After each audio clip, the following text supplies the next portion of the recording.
Are you lowering mentally ill? You're immigration. literally mentally ill. Do you think I'm going to flip my answer because you made the offender white? I think if foreigners are coming to a nation and they're carrying out genocidally motivated rapes, I think that's an existential problem for a nation. So you want to deport millions of people across the world? You want to make millions of people stateless? What a fucking stupid thing to say. What an insanely fucking answer. Lonerbox has an extremely evil and mentally ill, insane ideology. Hello, you're live. Hello. You're live. Welcome to the show. How's it going? Oh, we're here. The guy I had booked before this an hour ago ditched on me last minute, so I've been filling the time going over the news of the day. Wait, what? The guy that you booked for this ditched? What? No, not this. Oh. I had to think before. Jesus. Drew says he's going to be here. He said 2 hours ago he's going to be here. Yeah, that's fine. That's fine. Of course he will. He's reliable, isn't he? He's made it to the last shows I've done. Yeah, that's what I thought. Yeah, cool. So, you got a camera for us? Yeah, one moment. I always need to turn my other one off to do this. Okay, there we go. It is what it is. No, it's not. There we go. Okay, we can see you. We have a visual connection. We have an audible connection. I'm excited to make this happen. Okay, it'll be fun. I guess while we're here, is there anything? I guess are there riots right now in Ireland? I saw that briefly, but I don't know if that's recent. Yeah, I think it's today. Yeah, I haven't looked into why they're rioting, so I have no idea. Okay. That was my question, is like, what's going on? And is it related to the migrant crisis at all? Because it would be timely if it was. Is it in Republic of Ireland or Northern Ireland? That's important. Dublin, which is, it's I don't know. It says Dublin, so that's Republic of Ireland. It's a whole different country, Wick. Nothing to do with me. Of anti-immigrant protesters burn vehicles and attack police in Dublin. It's the hotel. Yeah, it's a migrant hotel. Yeah. Okay. That's pretty insane. There's a lot of real every time I hear about UK politics, this is the issue I hear about. Mm-hmm. I think the last time we had you on for something UK related was about the grooming gangs. Yep. Right? Is this basically all politics is in England, is just them debating immigration? I mean, it should be about immigration and the economy and the political system, like the House of Lords and shit. But yeah, basically, where not much happens here. We're kind of we're a pretty privileged, boring existence in the UK. So that's just the perfect kind of environment for, some old manny to go and stand on a fucking hill with some binoculars and look at people on boats and screech. So yeah, that's what we get mad about. I guess we'll find out. People are saying a migrant sexually assaulted a child, which would be bad. I don't know anything about it. Cacophonies. So, like I said, I just saw that there were riots as I was pulling up my stream, and I have no idea about why or the details or anything like that. So, I was simply asking the Lonerbox what was going on. I will also say that this took a while to book because there's so few people willing, both knowledgeable about UK politics and willing to take a strong stand on UK politics. This was a difficult one to book. Yeah. You'll get that. Yeah, because I noticed that the streaming world just doesn't have that many British people in it, right? And even the political streamers or creators who are Scottish or British, like they don't really do debates, do they? Not really.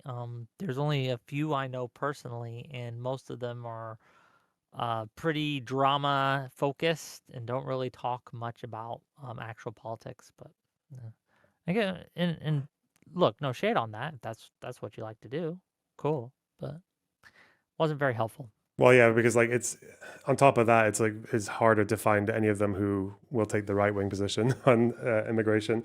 I've tried to get in touch with some of the Scottish locals who have been leading protests against the small boats, because there are a few kind of like public speaker types who have made a name for themselves going to these protests with megaphones, but they just don't answer. They're really shy to come on stuff like this. Do you think they'd want to? Well, you think if you were honest and believed what you meant, you'd be happy to come on different shows and explain your perspective and to talk about why you believe what's happening is happening. I don't know.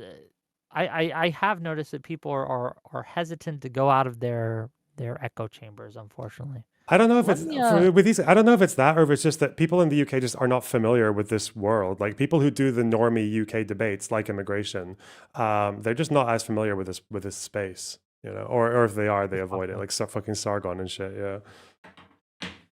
Oh, we tried Sargon. I Oh, even I got know. so far. Yeah. I even got so far as to have a guy, my contact with him, like he said, send us your channel. So we sent him your channel. And silence. That's not the first time I've been through that with him. He's very avoidant. And I'd love to look. I would be the most fair moderator to him. I mean, even favor him in the moderation debate just to get him on more. Okay, like I would give him all the time he wanted to talk. It would be the fairest motherfucking debate you've ever seen. I don't know. Yeah, and he's a good audience pool. He's not even that bad at debating. He's very good at just asking ridiculous, nebulous questions and frustrating the fuck out of whoever's talking to him. So I don't know why it's so intimidating to him. Okay, well, we're gonna get some audience questions while we wait. Hopefully he'll be here soon. He was late the first time I had him on by about 20 minutes. I'm hoping he won't repeat that. AKA Batozai, member for 5 months. Welcome for the membership. Thank you. Says, ask Lonerbox why the UK is against self-defense. Why is the UK against self-defense? Ask a real question. I don't know what the fuck that means. Like, ask a real question. I don't care about these like vague. I think they mean self-defense is and keeping migrants out to keep us safe, if that's the context. But nah, they can say what you mean. Jesus. I don't know the context. I can only read the words they type. Yeah. But if AKA Batozai, if you want to clarify, feel free. Yeah, clarify. AKA Batozai. Everyone's waiting for you. We actively are because we're killing time till Drew gets here.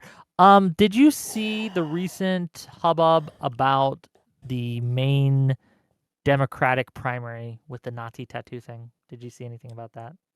The Democratic primary. Mm-hmm. The No. Democratic primary in Maine. Platner is his name. Apparently, videos have surfaced of him with a Nazi tattoo, and the Nazi tattoo being like the SS death skull. Oh, the skull and crossbones. Yes. Wait, is it actually a Nazi skull and crossbones, or does it just look like one? It looks pretty 1-to-1. Okay. And reportings also said that he referred to it as his My Totenkopf or Totenkopf or. Oh well, yeah, that's yeah. Yeah. So if the reporting is to be believed, it seems like a Nazi tattoo to me. God. Now he says he's getting it removed. Okay. But he's had this for like 10 years. I would think you would remove it before you run. I don't know. Just. Well, why'd you run a Democrat as if you're a Nazi? Infiltration, man. Is that what you're thinking? I don't know. I don't know what the plan would be, but that's if I was a Nazi. Okay, that's what I would do. I would infiltrate non-Nazi spaces and then make them more Nazi. I don't know. Weird. That way you always win. You got is this the guy that? Oh, did he talk to? He didn't talk to Hassan, did he? I don't know, but he talked to the Pod Save America Bros. He had an interview with them recently. Is this a different Platner I'm thinking of? Relatively young guy. He's a military veteran. No, this is a different guy. This is a different guy. Yeah. Okay. Different guy. Damn, we got a Dixiecrats back again, eh? I guess so. Fancy Teeth for $5 says, why is it in the UK that anything involving a migrant triggers a riot? I don't think we see that in North America. How come? Don't know.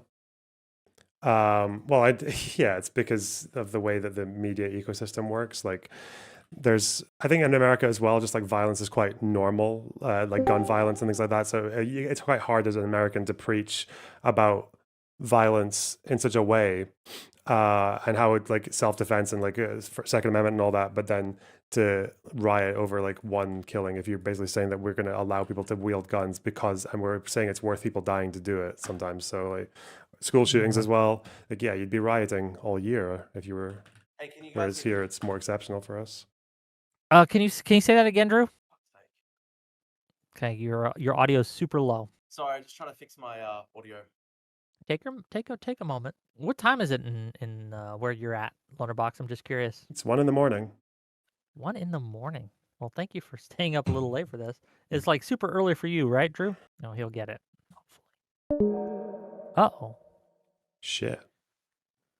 Oh, he's back. Hello. Oh, hello. Sorry, 1 second, guys.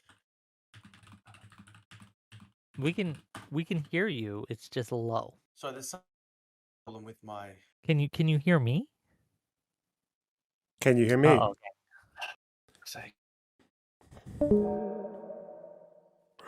uh-oh. It's okay. I'll just stay up a bit later. Don't worry. I'll just maybe We're- have my we're trying little. to make I was this work, gonna. I was gonna have a nap to make it like to give you my all, but I didn't. I couldn't do it. So maybe I'll do it now. We're only getting half power Lonerbox, or what percentage of Lonerbox are we getting tonight? I mean, I actually woke up earlier than I usually do today as well. So it's okay though. It's okay.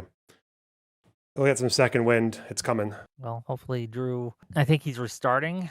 I could be wrong. Give him a minute, gang. Give him a minute. This is why we need like I don't know, like a pre-show. Maybe like guys that I can keep around. I know other podcasts do this where they have like just hangers on that Yeah. they'll talk to while they wait for the main event and things like that. I need those. Like Need wrestling announcers. Yes, exactly. Who would you get to do that? Do you not have a pre-banner guy in your audience? Look, I just pick comments that trigger me and then I rant about them. That's what I do. I get one guide on purpose. You don't do like a little brief daily news or crowd work? Yeah, well, that's what I did from the hour before this. When Ah. the guy canceled on me, I just basically went over the news of the day, the two things, which were the Platner incident with the tattoo, and the fact that Trump is reportedly demanding $230 million from the Justice Department as compensation for investigating him, which is pretty corrupt. Well, because of the boxes, like because of the under Biden, the indictments. Because they investigated him for various things under Biden. He's demanding compensation in the form of $230 million. That is standard Trump. Yeah, it's kind of insane. It's basically taking my tax money directly and putting it in his pocket. And remember, he's the guy that fired the person in the Justice Department who refused to indict Comey or refused to prosecute Comey. Yeah. So if someone tells him no, what's to stop him from just firing the person who told him no to this demand and replacing it? I mean, how does it make you feel as an American to watch it all like go up in flames? I don't like it at all. I think it's very bad. Do you feel like you watch Trump's opposition and you think they are? I feel like with anyone who's like liberal, especially, or social democrat, or just anyone who believes in liberal democracy, I feel like they don't know what to do. That's the one thing I keep noticing is people who want to defend liberal democratic values, policies, they are lost. They don't know what the fuck to do. Like they don't know how to react to whether it's like the insane populism on the right or like the hamstring that comes from the far left. I feel like the people's will to defend liberal democracy is just like it's very uncool and it's very lackluster. You're correct in that a lot of people find liberal to be a naughty word, like a slur. It's a pejorative in a lot of cases. A lot of people are like, well, a liberal. I'm not a liberal. I'm a. Oh, thank you. See, it's not like that in the UK though. In the UK, everyone sees themselves as kind of liberal. Even like the Tommy Robinson calls himself liberal. You know, Sargon calls himself liberal because just because it's like our legacy. You know, like the Churchill Sargon doesn't World call War II himself thing. liberal anymore. Does he not? No, I don't believe so. Does he say centrist still? I don't know if he calls himself a centrist, but he's basically kind of rejected liberal values and saying that they. Sorry, guys. There's some kind of mess up with my We can hear you. Can you hear me now? Yes. Yeah. Yes. Ah. We can hear Sorry you. about We that, can guys. see you. Well, can you hear me? I can hear. Say something. Say something. Testing. Is this okay? It's okay to me. Can you hear him, Loner? Yeah, a little quiet, but I can hear you. Okay. Sorry about that, guys. That was frustrating. Sorry about that. Okay, we are here. We're ready. So without further ado, let's just get started. Okay. Welcome, one and all, to yet another episode of WIC TV. It's a cross-ideological space where we come together to talk about issues both political and cultural, from the silly to the serious. And gang, we've got a show for you today. Tonight we're going to be talking about Reform UK and the migrant crisis. Is Reform UK the solution to Britain's problems regarding immigrants? Are there even real problems regarding immigrants, or is this all just overblown? We have two wonderful gentlemen tonight to debate this, to talk about it. I'm going to give the mic first to Mr. Drew Pavlou to state his case, be brief, try to stay under a minute, and then we're going to let Lonerbox respond, and then we'll get to the back and forth. Go ahead, Drew. Perhaps Lonerbox can start just because I'm still getting my bearings a bit because I just jumped in the call. Okay, okay? Lonerbox, go ahead. Why is Reform UK going to destroy Britain, in your opinion? Okay, so I think it's a pretty simple story. It's a story about someone who is more or less making a total political killing off of his own failures. In around 2015-16, up to the Brexit campaign, Nigel Farage put out a billboard of himself standing in front of a picture of a throng of Syrian, North African, Arab Muslim refugees, and saying that this is why we need to get out of the EU. They're coming, basically, during the Syrian refugee crisis. The fact is that most immigrants, the overwhelming majority of them coming to the UK at that time, were not Syrian. They were not North African. They weren't even outside of the EU. They were mostly EU migrants. He still managed to harness that fear, the fear of, that went alongside the Bataclan attacks, the rise of ISIS, the Syrian refugee crisis. And he managed to use that fear to convince people that Brexit was the answer to people's fears. Most people who voted for Brexit in that campaign thought immigration was the biggest problem. It was the biggest reason that people voted to come out of the European Union. We did. And then polling on immigration went really low. Very small, less than 10% of people in the UK thought it was the biggest problem, when it's usually like a third or a half.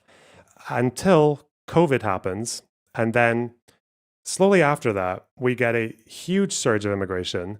And for the first time ever, now that free movement is over, most migrants who come to the UK are from outside of the EU. That never used to be the case. EU migration is negative now. More of them are leaving than they are arriving.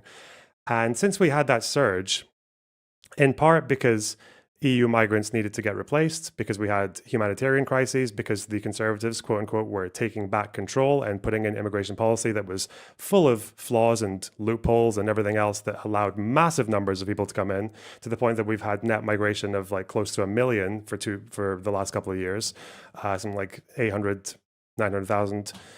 And at the same time, also courtesy of Brexit, we had small boat arrivals on an unprecedented rise, or not seen since the early 2000s. Tens of thousands of people coming in on small boats. Back in the day, we used to be able to send them back to the last European country that they came from, because that was a European Union regulation called Dublin 2 and 3. We used to be able to send them back to the first EU country that they came from. We can't do that anymore. So we basically have Conservatives trying to mess around with as many gimmicks as possible to deal with these new arrivals that are clearly frustrating people. Policies like trying to send them to Rwanda for offshore processing, which was probably one of the most expensive, inefficient, inhumane, torturous, waste of time policies ever. I think they got like less than 20 people deported and spent millions on it.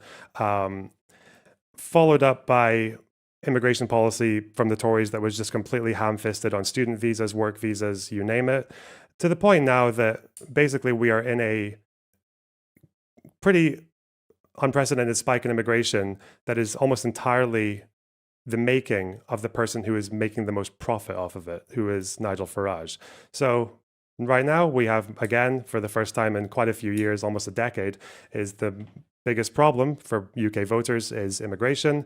And it is basically just going to open the door for a bunch of city trader, millionaire, disgusting, spiv cunts to capitalize off of people's fears, capitalize off of propaganda and inflated stats and misconceptions to kind of do what they've always wanted to do, which is to use immigration as a bludgeon against everything about this country that they don't like. They want to slash welfare right, left, and center. They want to reduce taxes. Nigel Farage has for years spoken about how he wants to have an insurance-based healthcare system. We know what they want, and they're going to use people's fears to get it. And I don't really think there's anything Keir Starmer can do about immigration that is going to turn that around. It's just, that's where we are. Okay, well, thank you for being here, and I'm sure we'll get into it as we go.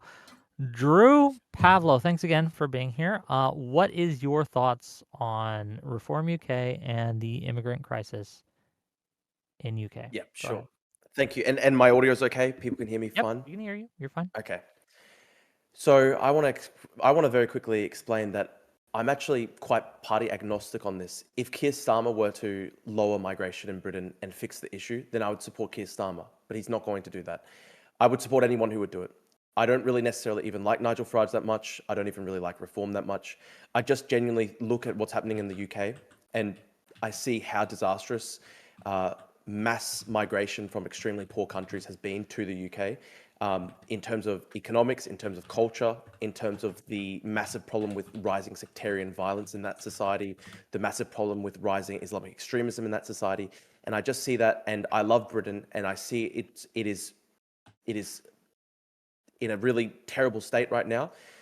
And so I would basically support anybody who would fix that. And whether it's Nigel Farage or Reform, I don't care. If Keir Starmer did it, I'd support Keir Starmer. I know that Lonerbox started going into the whole claim that, oh, well, these talks about immigration are actually all just sort of like cultural war distractions to try and distract people from talking about economics, and the billionaires want to distract people. Well, here's the thing. I think that people are concerned, rightly, that there has been massive cultural dislocation in Britain within just one generation.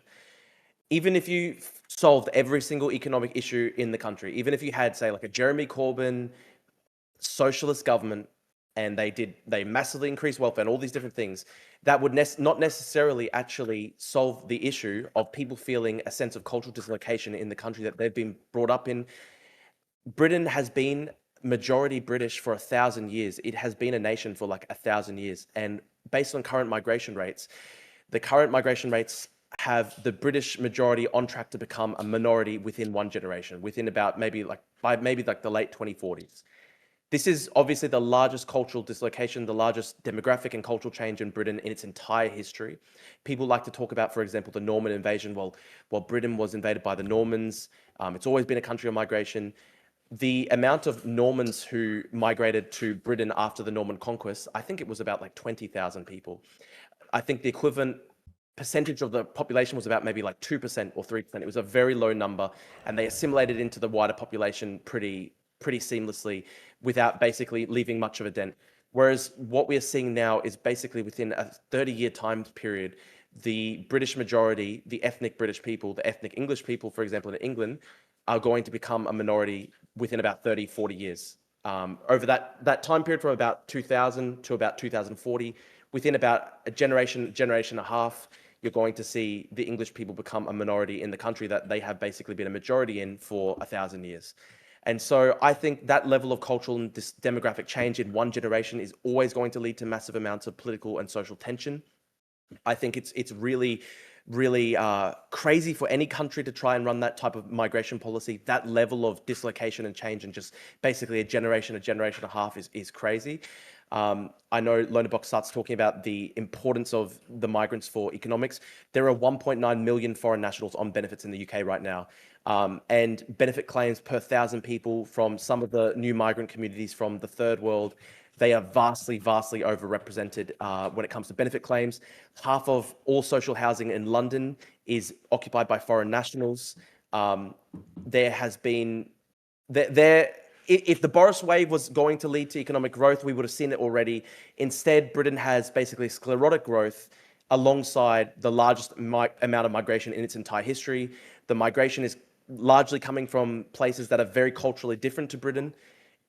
Lonerbox makes the point that, you know, Nigel Farage had problems with Polish people moving to Britain during the time of the EU. I actually think that's retarded. I think it would be so much easier for Britain to integrate people from Poland than it is to integrate people from some of the poorest parts of the third world.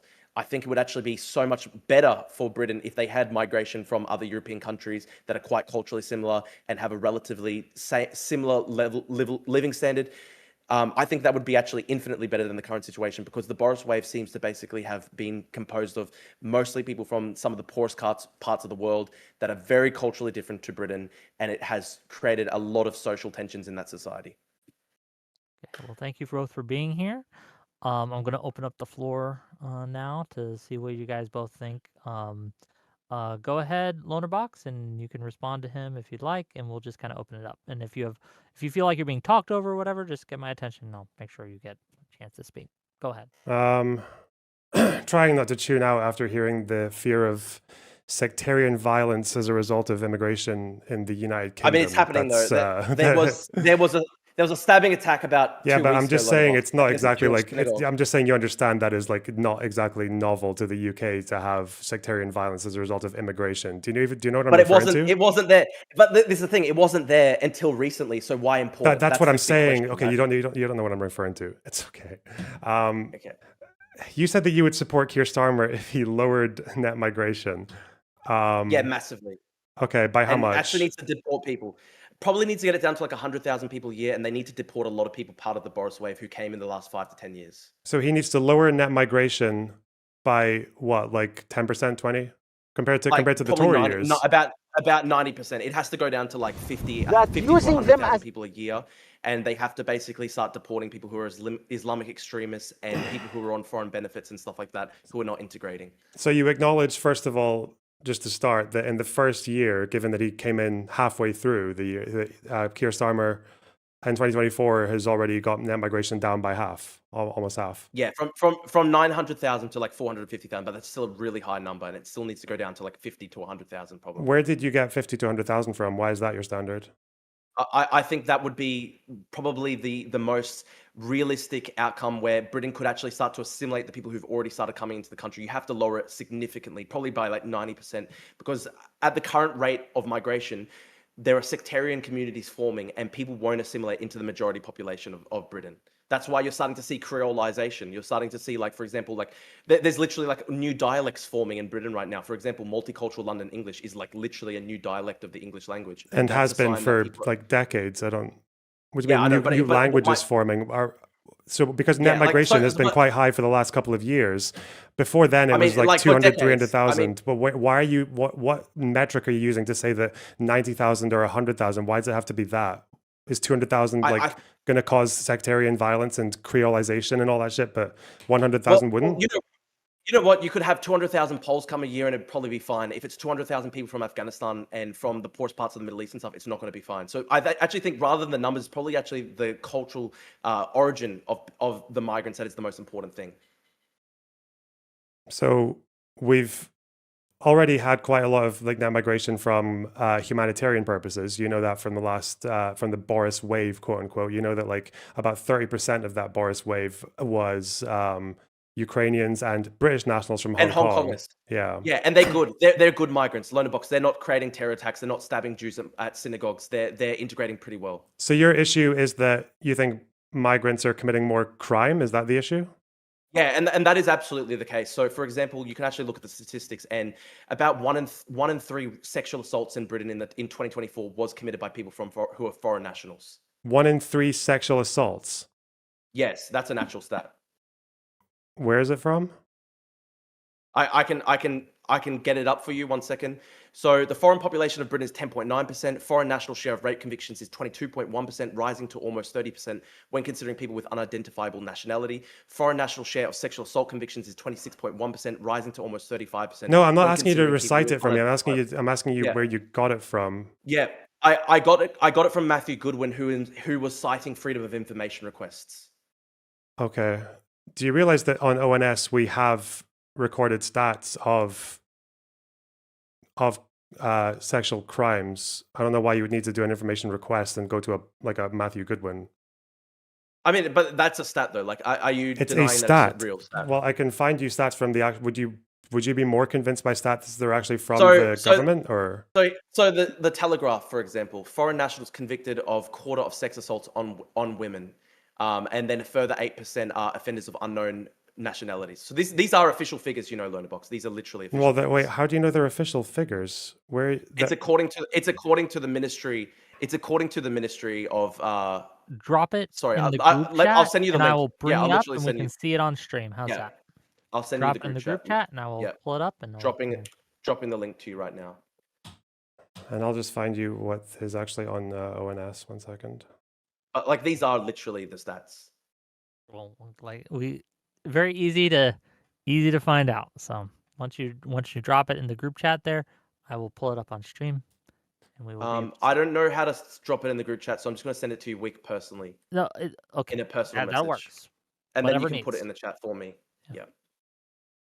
Yeah. Oh, do I have to pay for this? I mean, it's obviously behind a paywall, but it is the Telegraph, which is a reputable Okay. source. Look, I got ways to deal with this. Hold on, give me a second. And the thing is, you can actually see very similar statistics all across Europe. So, for example, So hang on, I'm just looking here at this is from England and Wales. This is from like the entire from ONS stats. yeah, you're looking at like grooming gang stats. You're saying child sexual abuse in 2021. I'm not even. So talking that's about why child I'm that's sexual why abuse. I'm talking about curious rape though. If you're assault. talking about like child, so you're saying that migrants are. This is all sexual assault. You're saying that in you're the saying UK. that foreigners are equally represented roughly for child sexual abuse, which is the one thing that captures like the entire discourse in the UK, which is grooming, but somehow I they're didn't even overrepresented mention- for adults.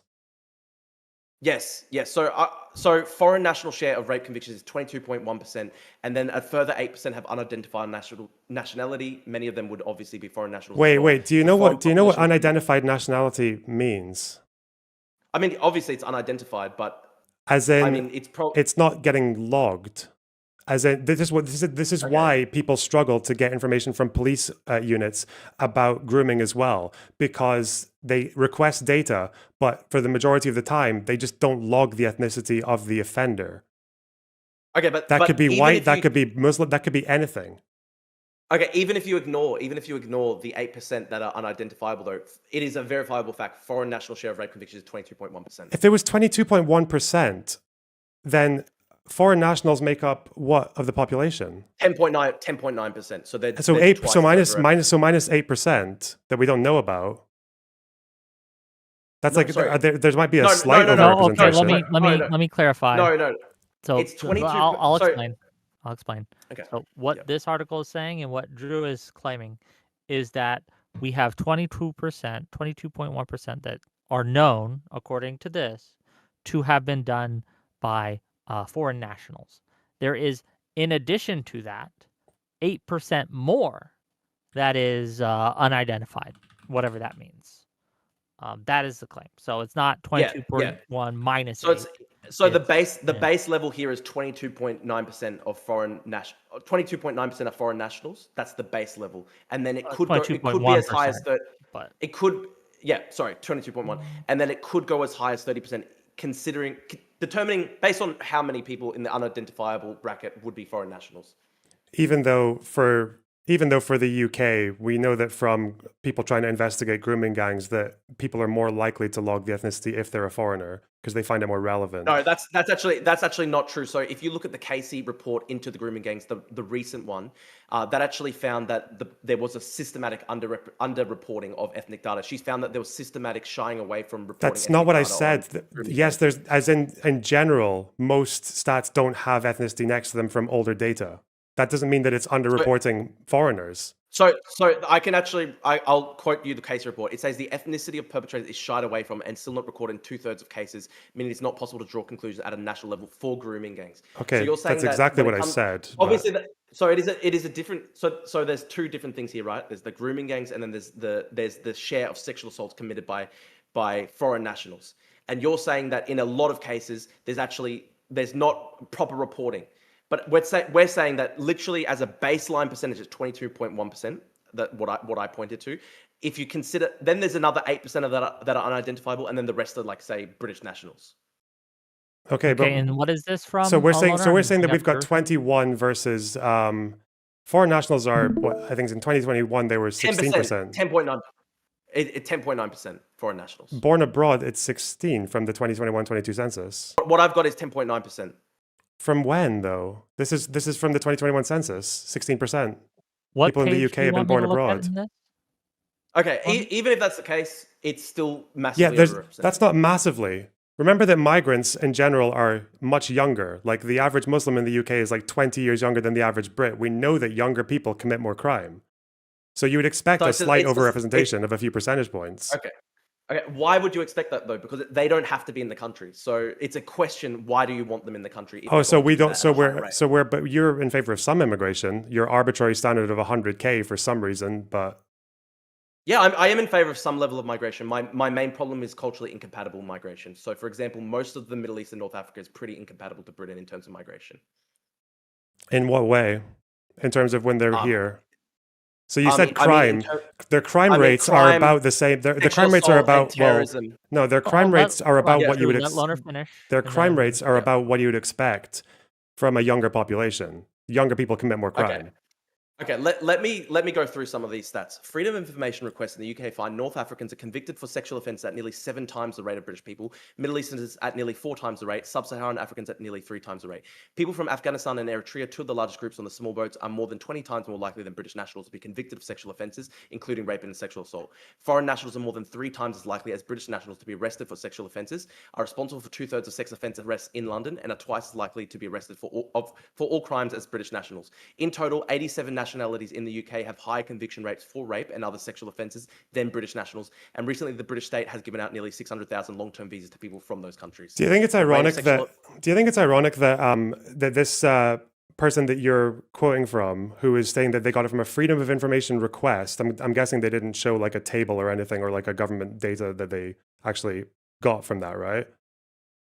I mean, I'll send you the link. I'll send you the link. You can tell me if you've read it. Is it yes or no? Yeah, it's data from the Ministry of Justice. It's literally data from the Ministry of Justice. So you'll have to explain to us why the Ministry of Justice is wrong on this. Well, it's not that they're wrong. It's that the person you're using. What did they give from the Ministry of Justice? Because when you look at crime rates across ethnicities, when they break it down by nationality, whether it's Bangladeshi, Pakistani, Arab, white, it seems to be that overall, in general, for crime, including when you account for indictable offenses, which are the ones that are the most serious ones, the ones that are most likely to get you in jail, these groups are not as overrepresented as you're saying even for indictable offenses. So why would it be that in general, government data, which covers crime quite broadly, that's what you get when you look in ONS, you get crimes, you get indictable offenses, you get minor offenses, you get stats for that. And it seems that the representation rates are a little bit higher, which can be accounted for by them being a much younger population.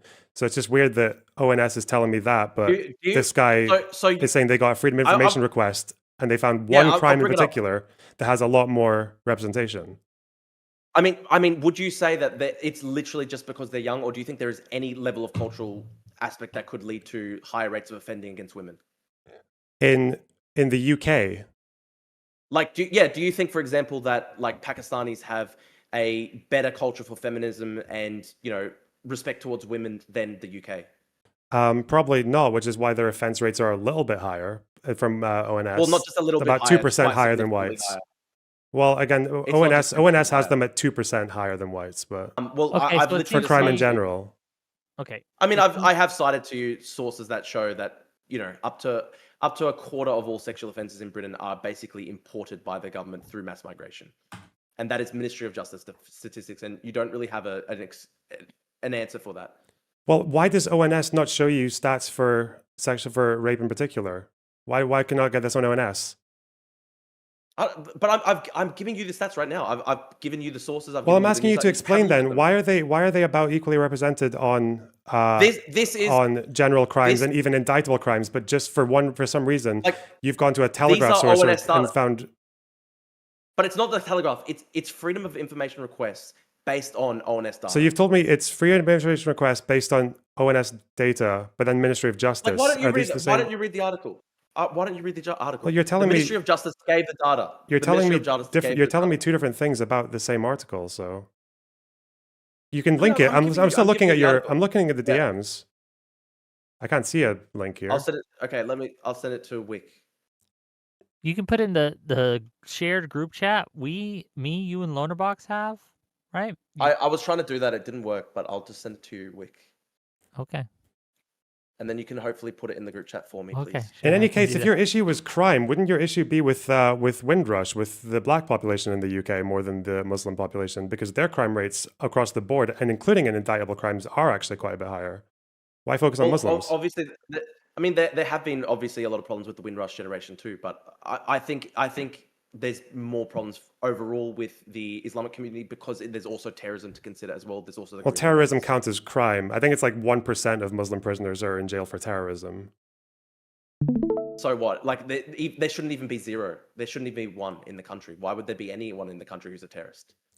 I don't know. Why do we have like local white terrorists? Why do we have like Darren Osborne running his vehicle into a mosque and killing people? Like, why do we have that? You know? Okay, Yeah, but of course. Of course, for but any you can't population, explain. you're going to have violence. Yeah. Like, yeah, but like, why would you choose to bring in a population that commits terrorism at a pretty high rate? What do you mean a pretty high rate? Do you have like ONS data on terrorism rates from Muslim immigrants as well? I mean, we could just literally point to all the recent terrorist attacks that we've seen in Britain. Like, for example, That's not 7/7, stats. That's not Manchester Arena. statistics. 7/7 was like almost 20 years ago. Yeah. We have serial multiple killers. We have like terrorist attacks Fred that have West. caused We have Jimmy Savile. We have like, what are you talking about? Yeah, but here's a difference, Lonerbox. Drew, just There are British native-born serial killers and evil people, yes, but it's a choice to then import people who do that into your country from a foreign nationality. So this is from the article that you linked, Drew, and I have it up on the stream screen. You can read. It says and this is fact checking basically the Farage's numbers here. It says our estimates conclude that Afghans are closer to 3 times more likely to be convicted of sexual offense than someone born in the UK, rather times is than still bad. 22 I mean, times. yeah, I'm sending. Although I'm, limitations to let's the put data, it up let on me the. finish. Let me finish. Yeah. Although limitations to the data, which we will explain later on, mean that it is not currently possible to accurate conclusion. Yeah, because do you know how many Afghans who were convicted in the space of 2 years that they based this data on? 77. That's 77 too many. That is going to be your response. But that is literally out of how many Brits who were convicted of sexual violence at the same time? 14,270. But can you explain though, like, why would you want to have 77 people who are rapists from a foreign nationality in your country? Probably because, in terms of any decision that we make, whether or not when we choose to allow certain communities that are more crime-ridden to have babies instead of aborting them and doing eugenics, the same reason that we do immigration is because generally when you have large numbers, What? Okay, well done for following. I don't want eugenics. Yes, well done for following. Okay, well, why not? Because why would you want to have a population that commits more crime? You know, like in Carlton and Glasgow, those people commit. No, I mean, like don't let them into the country. So don't let them into the you're against eugenics, but not. So you're against eugenics, but not immigration, even though the idea you're saying that because a non-zero number of these people commit crimes, that's a reason to keep them all out of the country. Poles commit crimes. Irish people committed a lot of crime when they came here. Yeah, but at much lower rates. The rate of Irish immigration crime rate was. I'll give you. Okay, I've got lower. Here's a great statistic. Hang on, Drew. Did you just say that the rate of Irish immigrants coming to the UK in the 18th was much lower than the rate of Muslims today for crime? No, I didn't say that. Okay, you walked it back. That's fine. Okay, good. Because that was fucking mental. Okay. What are you talking about? Okay, I didn't even hear what you said. What I was going to say. Why'd you answer? I was going to point, for example, no, because I was trying to get to my next point. I was going to quote to you, for example. So these are statistics from Germany, for example, and they're quite similar to Britain. You see these statistics basically similar all across Europe. The data. Drew, you just quoted data based on 77 Afghans in the space of 2 years, as opposed to 14,000 people convicted. I'm not going to let you skip over to another different country where I'm less familiar with the data collection that they have and with the whoever does their national statistics as well. If you can't even be accurate on the UK one. Like, that's an important detail. That's an important detail that this data came from 77 Afghans. 77 rapists, yes, and so even if 77 of them Even if out of 1 million Muslims, if 77 of them are rapists, you want to, yeah, that is an excuse to keep them all out. It's not just 70. It's not just 77. No, What do you if mean? it were, well, if it were, you're saying 77 out of the Afghan population, because between 2021 and 23, we had a good like 10, we had quite a few thousand Afghans come to the UK because of the refugee crisis. So Lonerbox. when you're saying that 77 is enough to exclude an entire nation, then you would exclude any nation. You'd exclude Poles for that. Well, no, let me explain to you, right? You're familiar with the fact that the vast majority of sexual offences in Britain are never result in conviction. So you can just make up the stats? No, but that is true though. It's true. The vast majority of sexual assaults in Britain never even end up in a conviction because it is very hard to get rape convictions. Yeah, so and that means that the rate from everyone would be higher, doesn't it? Yes, but it also means that the 77 rapes from the Afghan community would be higher than what it was in reality. Yeah, and that's the same with everyone. We're trying to talk about proportionality, which is why I don't know why you wouldn't just stick to, because we have very reliable across the entire nation stats on crime, arrest rates, conviction rates, custodial sentence rates, and not to mention on indictable crimes, which are the worst crimes. We have stats for by nation for all of these crimes, but you want to go on to the one that's like more opaque and harder to report and harder to get access to figures to when you have to limit your sample to 77 Afghans. Why not just go with the crime rates that are sweeping across the entire nation that you can just get on ONS without doing a freedom of information request or anything else? Is it because it doesn't give you the answer that you want? I just want you to know, like, why is it that people in Britain have to be raped by foreigners? Why is it the case? They don't have. Why do they have to? Why is it that someone has to get? But that is the result. Why is it that the result? Okay, why is it that people? Why is it that people in Glasgow have to get fucking knife threats from people born in Carlton? Because we could really just like not allow those families to give birth, couldn't we? Unfortunately, there is always going to be a native-born criminal element. That will always happen. And there's always going to be a foreign-born criminal element, isn't there? But it's not necessarily the case that you have to bring foreigners into your country from places of the world that are very culturally dissimilar to you. So it's about culture. You don't care about the crime rates. The crime rates are not that different, especially if you count for their age. The crime rates are not that different. The crime rates are significant. No, they're not. Show me the crime rates are significant. Hold on, just real quick. I mean, stop, Drew, real quick. I want to finish up the crime, but then I do want to get to the culture point. So we'll finish up the crime portion of this. Then I do have a question for Drew and Lonerbox, actually, on why culture matters or if it does when it comes to these things. But go ahead. I'm just letting you know. Can I respond? Yeah, I'm letting you. So this article that I linked, even though it says that Nigel Farage was wrong that it was up to 22 times higher, it's still multiple times higher. And so the question is, why would you have any times higher? And here's a good example, right? In Germany, and I will cite this statistic. One second. Let me bring it up. In Germany, Algerians are suspects in violent crimes at 17 times the rate that native Germans are. 25,000 Algerian citizens live in Germany. 1729 was Did you just say suspects? 2023. No. We're charged by police. So 39,000 Japanese citizens live in Germany. 2 were charged by police for violent crimes in 2023. So that's a 135,000 time percentage higher rate for Algerian criminals in Germany compared to Japanese criminals. And why is that the case? Obviously, there are cultural differences between groups, right? Lonerbox. I'm just going to go with... Sorry, I'm just going to go with the country that we were here to talk about, because I'm not going to let you go with whatever like random fucking assertion that you've got from different countries. Because if I can't even trust you to accept stats from the ONS about crime rates for ethnic groups in the UK, even when we break it down by nationality, why am I going to trust what you say about Germany? Fuck off. No, I mean, why would it be different in Britain than it is to Germany? Like, I don't think it's. I don't know if it's different housed in Germany. I'm not talking about Britain versus Germany. I'm talking about your brain and your capability of being able to acknowledge national data, the most reliable data that we have, and you not seeming able to accept the fact that by country, countries like Bangladesh, Pakistan, even wherever the third one was.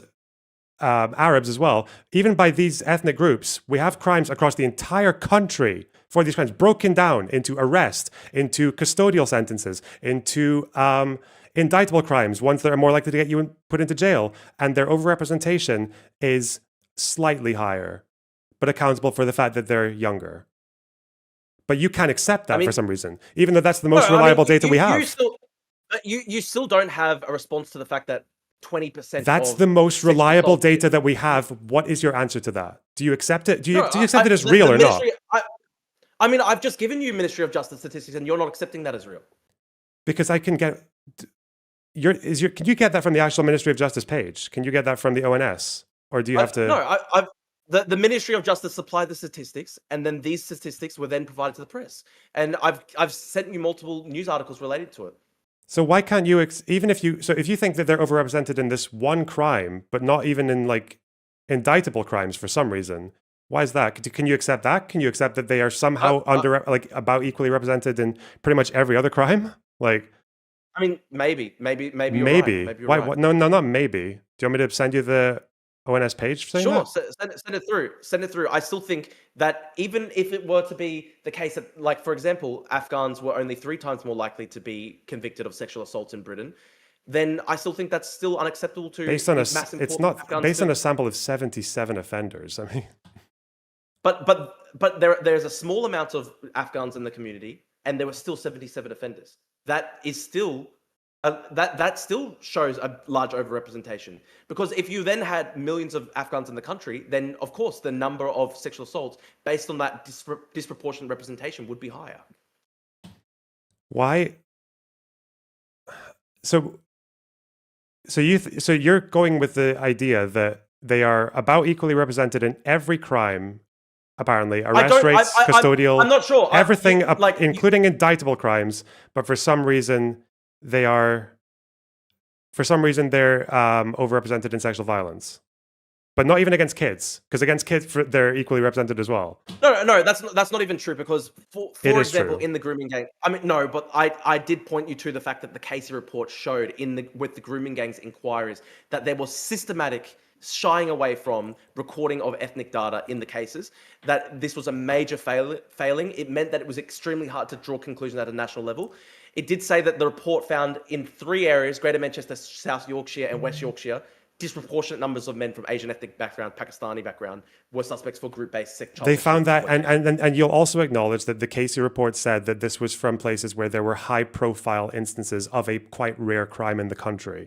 Which means if you have, like the mafia, for example, if you have a exceptional kind of crime and a rare kind of crime, a subset of a subset of a subset of a crime, then yeah, if you go to a place where there's a high-profile case, you're going to see skewed data. And Casey said that, and you ignored that. I don't know why you didn't mention that. Casey said that is not applicable to the country. For the country, for sexual violence, the one where we have data from the entire country for CSA, again, they are about equally represented.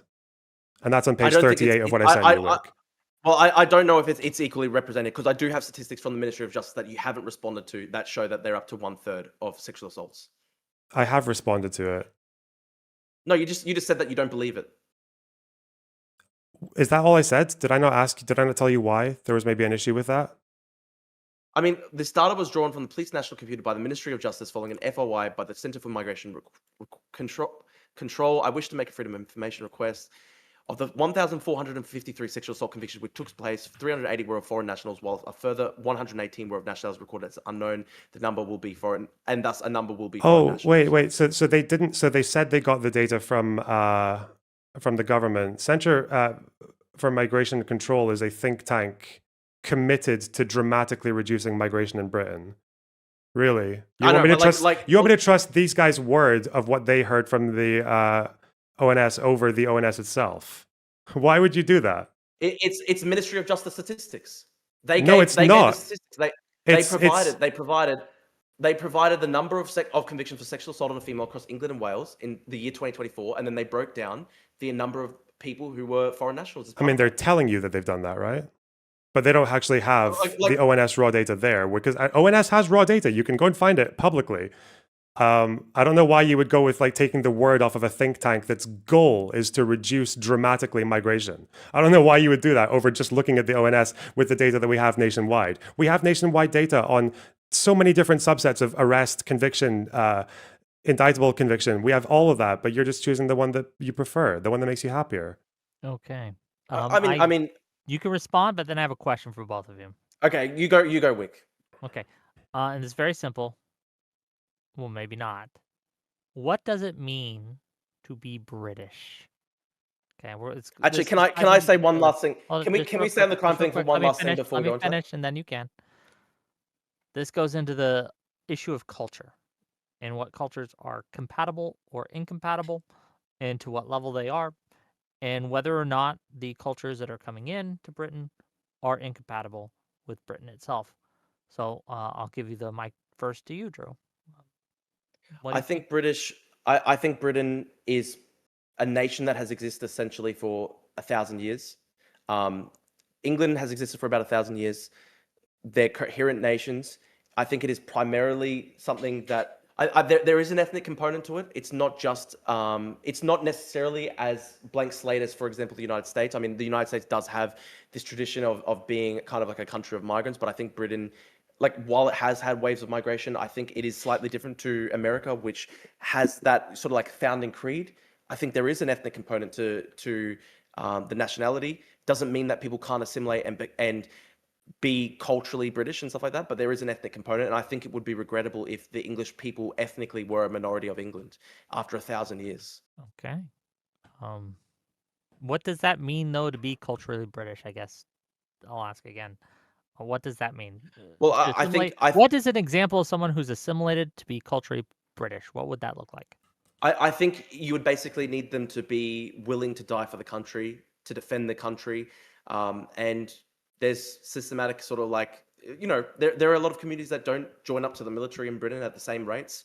Um, you have to basically have your first loyalty to Britain above, for example, religious or sectarian interests, and you have Islamic extremists in Britain like Muhammad Hijab or Dili Hussein who very openly say that their allegiance is to Islam and not to Britain. So that's a huge problem.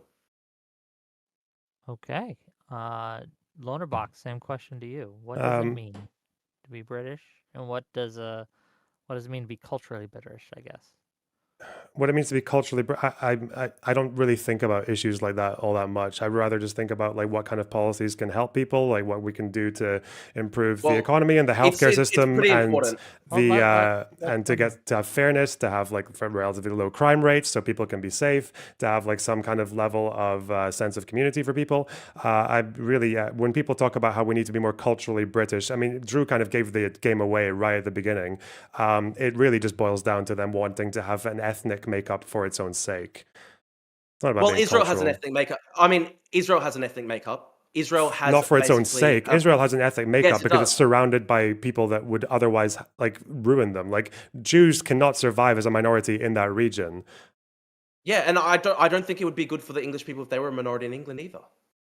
English Because people are a because the minority Islamic like white English people are a minority in London. Are they fucked because of that? In the well, same I way don't that think it, Israelis I Jews would think be if they were a I, minority in the Middle East? no, maybe not as bad as Israeli Jews being a minority in the Middle East, but I still think that there's been some pretty bad changes in London. There's terrible cases of terrorism. There's terrible cases of Islamic extremism. There's terrible incidents of crime. People feel culturally alienated and atomized. I want you to explain why it would be a good thing for English people to be a minority in England.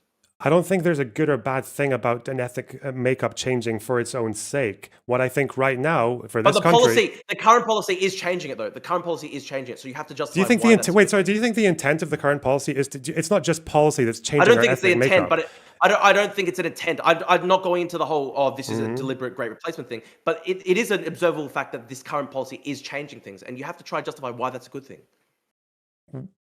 Because otherwise, we are a country that has an aging population. We are a country, Scotland, for example, its population is set to get lower without migration. We cannot sustain a national health service, a growing economy, a fairly liberal capitalist economy with a shrinking here's the problem. population or with an aging population. Because again, you tell me then, Here's the problem. what is one country, one developed, successful country in the world that's a liberal democracy that doesn't take in like fairly high numbers of immigration? Japan, literally Japan, literally Japan. You want to be like Japan? Japan is much better than Britain right now, and it has higher GDP per capita, lower inequality, less crime, less terrorism. In so many different ways, Japan is literally superior to Britain right now. Japan is not superior to Britain right now. Japan's had economic issues for the last like 3 decades. Okay, their debt is like spiraling. Japan is like their economy is literally better than Britain. Do you understand that Japan is currently increasing migration because they cannot sustain their state. That's at Japan is a very low rate. At a very low rate. Can you yeah, it's explain at to a us low why is rate it- because people lose their shit whenever migrants come to Japan. People freak the fuck out, which is good. and it's That's also good. the fact Japan that should, in should Japan, remain culturally cohesive. I want Japan to remain a Japanese society. for the sake of them becoming an aging population and not being able to sustain anything that they've currently got and it's having better- a tanking economy. It's better. It's better than Japan basically becoming culturally unrecognizable.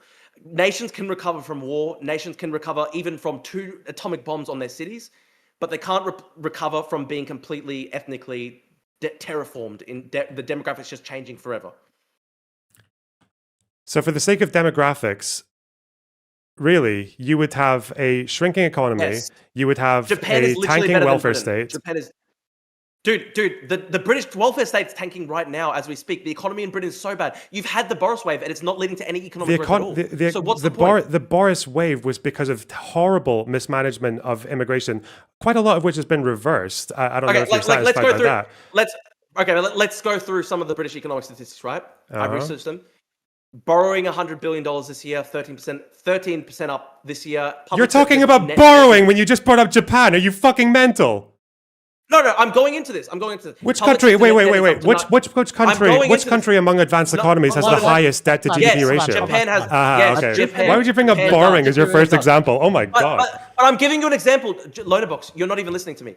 You're saying that borrowing is a bad thing. Japan has so much debt. I'm pointing to the fact that Britain is its debt is exploding. It is borrowing all this stuff, and you've got high migration, so it doesn't even make sense. It's not even working. So far, that Britain has a £72 billion deficit this year. Public sector net debt is up to 94% of GDP, the highest since the 1960s. Last month alone, £10 billion in interest, £60 billion in debt interest this year. So you've got the debt problem, and you've got high migration at the same time. So how does that work? What do you mean? What do you mean the debt problem? All countries have debt and growing debts because for multiple reasons. Not the highest debt to GDP of the entire developed world, and not to mention that the OBR in the UK, which actually handles economic forecasts, is quite clear on this. That lowering migration increases deficits and debt because migrants are younger, they're working age, they can contribute more to the exchequer. Okay, I actually dispute that. So why was that? Why was debt your first example to compare it to Japan? Lonerbox, you're not even listening to me. I'm pointing out to you. You're using Japan as a bad example because Japan has so much debt. I'm pointing to the fact that Britain is getting into more and more debt. It is struggling economically. There's no growth in Britain, but you've had massive high levels of migration, the highest levels of migration in Britain's entire history, in the entire 1,000-year history of Britain. So why is it not leading to economic growth? You want to? What do you know? Do you know why? Tell me. What would you tell me was wrong with the Boris wave? It was mainly people from low wage background, so they're not actually economically productive. Low wages? What? So worker visas were like too low wage? I'll give you an example.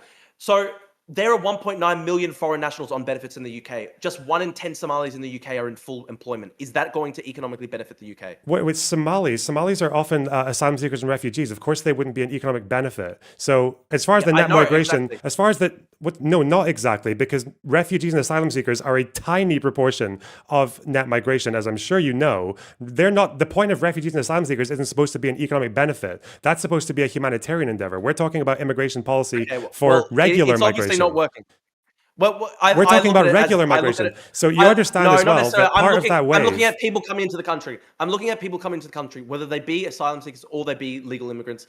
There's still the problem that a large number of people who are coming into Britain are not economically productive. No, so that's what I'm asking you. Because of what? Because of work visas? Like, what's the issue there? Do you think people who come on work visas are not productive? No, a lot of work visas are being handed out to people on a really in really low skilled areas. So what's the minimum for a work visa, for a skilled worker visa? I'll give you an example. I'll give you an example. There are literally skilled workers visas for. There's literally people on skilled visas doing car washes. Can you tell me more about that? Why is that? Why has that been the case? Why was that the case? Because people are coming in on with very little skills. No, why? Why do they allow that? Why do they allow that for skilled worker visas? Because they've lost control of the border system, and this. No, it's not because they've lost control of the border system. It's part of the policy. Yes, they have. No, they have I'll not. explain to you what are you talking about? They have expanded the level. They've expanded They've expanded skilled visas to include very low skilled professions. Who expanded them? Who expanded skilled visas? The Tories, I'm pretty sure, did it. Okay. And do you know why things like people who work in nail salons and car washes, why they got included to skilled worker visas? Why does that happen? I think it shouldn't happen. It's a disaster. No, why does it happen? It happens. Well, you tell me why. It's an exemption because of shortages. Because we've had low unemployment for years now in the UK. We've had like less than 5% unemployment. Okay. Can you? So your position is literally that Britain should provide skilled worker visas for people to do car washes and nail salons. Well, we've stopped doing that now. Did you know that? Okay. Well, it's good that you stopped it. It's obviously a disaster that it happened. Correct. How is it? Is it a disaster? Why? Why is it a disaster? Well, why is it good for the British economy to import large amounts of low-skilled visa holders? Well, I believe they did it because of shortages. That was why the standard salary requirement gets lowered. Okay. Well, what you know what Boris actually said? Boris said recently in an interview that he was pressured by HM Treasury to bring in large numbers of people to hold down wage growth. So he literally was saying it's very open. He was pressured to hold down wage growth. Are you kidding me? That's Boris said so, eh? Boris Johnson, the epic human failure who was behind the policy, made an excuse. That's good. It worked on someone. But well, he literally said, yeah, he's retarded. I think Boris is retarded. Of course I do. But you buy his explanation. You're very convinced by the explanation because it suits you. It suits your ideology, right? Yeah, it's convenient to say it was to push down wages. Sorry. Okay, why would I disbelieve him? It makes him look shit for saying that. So he's saying openly that the no, it doesn't. He's blaming someone else, and he's also using it to again fuels a right-wing agenda to say it was about wage suppression. Well, he's blaming HM Treasury. I blame him for listening to HM Treasury. The whole thing is retarded. And look, it's a real thing. In Australia, we had the same thing. In Australia, there was a massive campaign by the Business Council of Australia to let in 2 million migrants post-COVID because they literally openly said that wage growth was too high. This might be the first person I've ever seen in the UK who trusts Boris Johnson's word on one of his own failures. That's insane. You wouldn't integrate at all here. Sorry, I'm trying to understand, right? Boris saying this does not make Boris look good. He looks like a retard. He looks like a traitor to Britain. He said that he's brought people in to hold down wage growth. So of course I'm going to believe him when he's saying something that makes himself look shit. He's saying someone else made me do it, as opposed to it was my own failure, my own incompetence. Yeah, but everyone blames him. Yeah, of course, everyone saw that and said no one's blaming HM Treasury for that. They're blaming Boris for doing that. They're saying Boris is a cunt for doing that. You understand that even before it's an excuse by Boris. He's saying these people made me hold down wage growth, and I had no choice but to hold down wage growth. And I look at that and I say, wow, he held down wage growth. What a terrible person. He's a traitor to Britain. Okay, that's fine. That convinces you. That's fine. Well done. I just don't understand. You understand that these people who I don't understand. Lonerbox, explain this, right? It makes Boris look bad. So why would I disbelieve it? I look at Boris saying, I brought people into this country because we wanted to try hold down wage growth. I look at that and I say, this makes Boris look like a horrible traitor to Britain. So why would I disbelieve him there? It makes him look bad. Yeah, I do want to kind of get this back to the portion of this debate is on culture specifically, right? But we've gotten to economics for some reason, I think. I mean, but it doesn't even Drew explain. Does seem to be quite interested in the economic argument, so let him do it. I mean, but I am actually interested though. Like, can you explain Lonerbox? Like, like Boris literally said, we did it to hold down wage growth.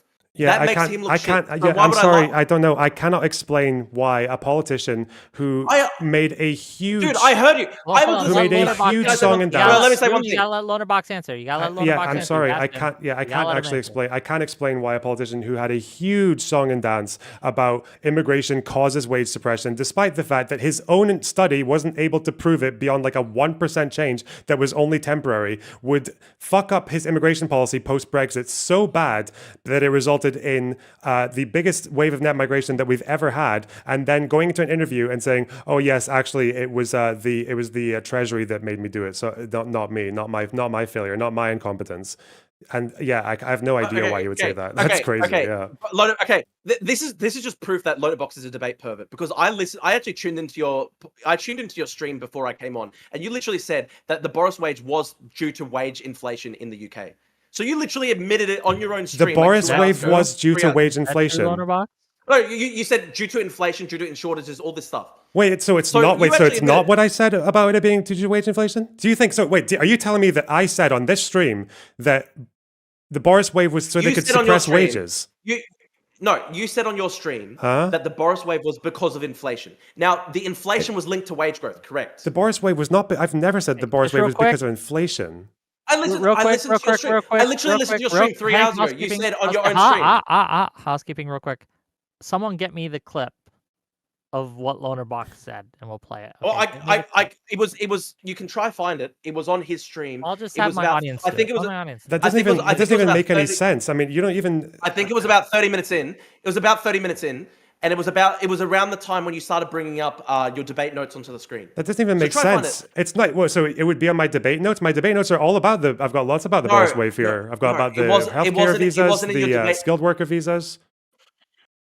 It wasn't in your debate notes. You mentioned it as an aside when you first brought it up. It was about 35 minutes in, and you said that the reason why so many people came into the country was due to inflation and shortages. Correct?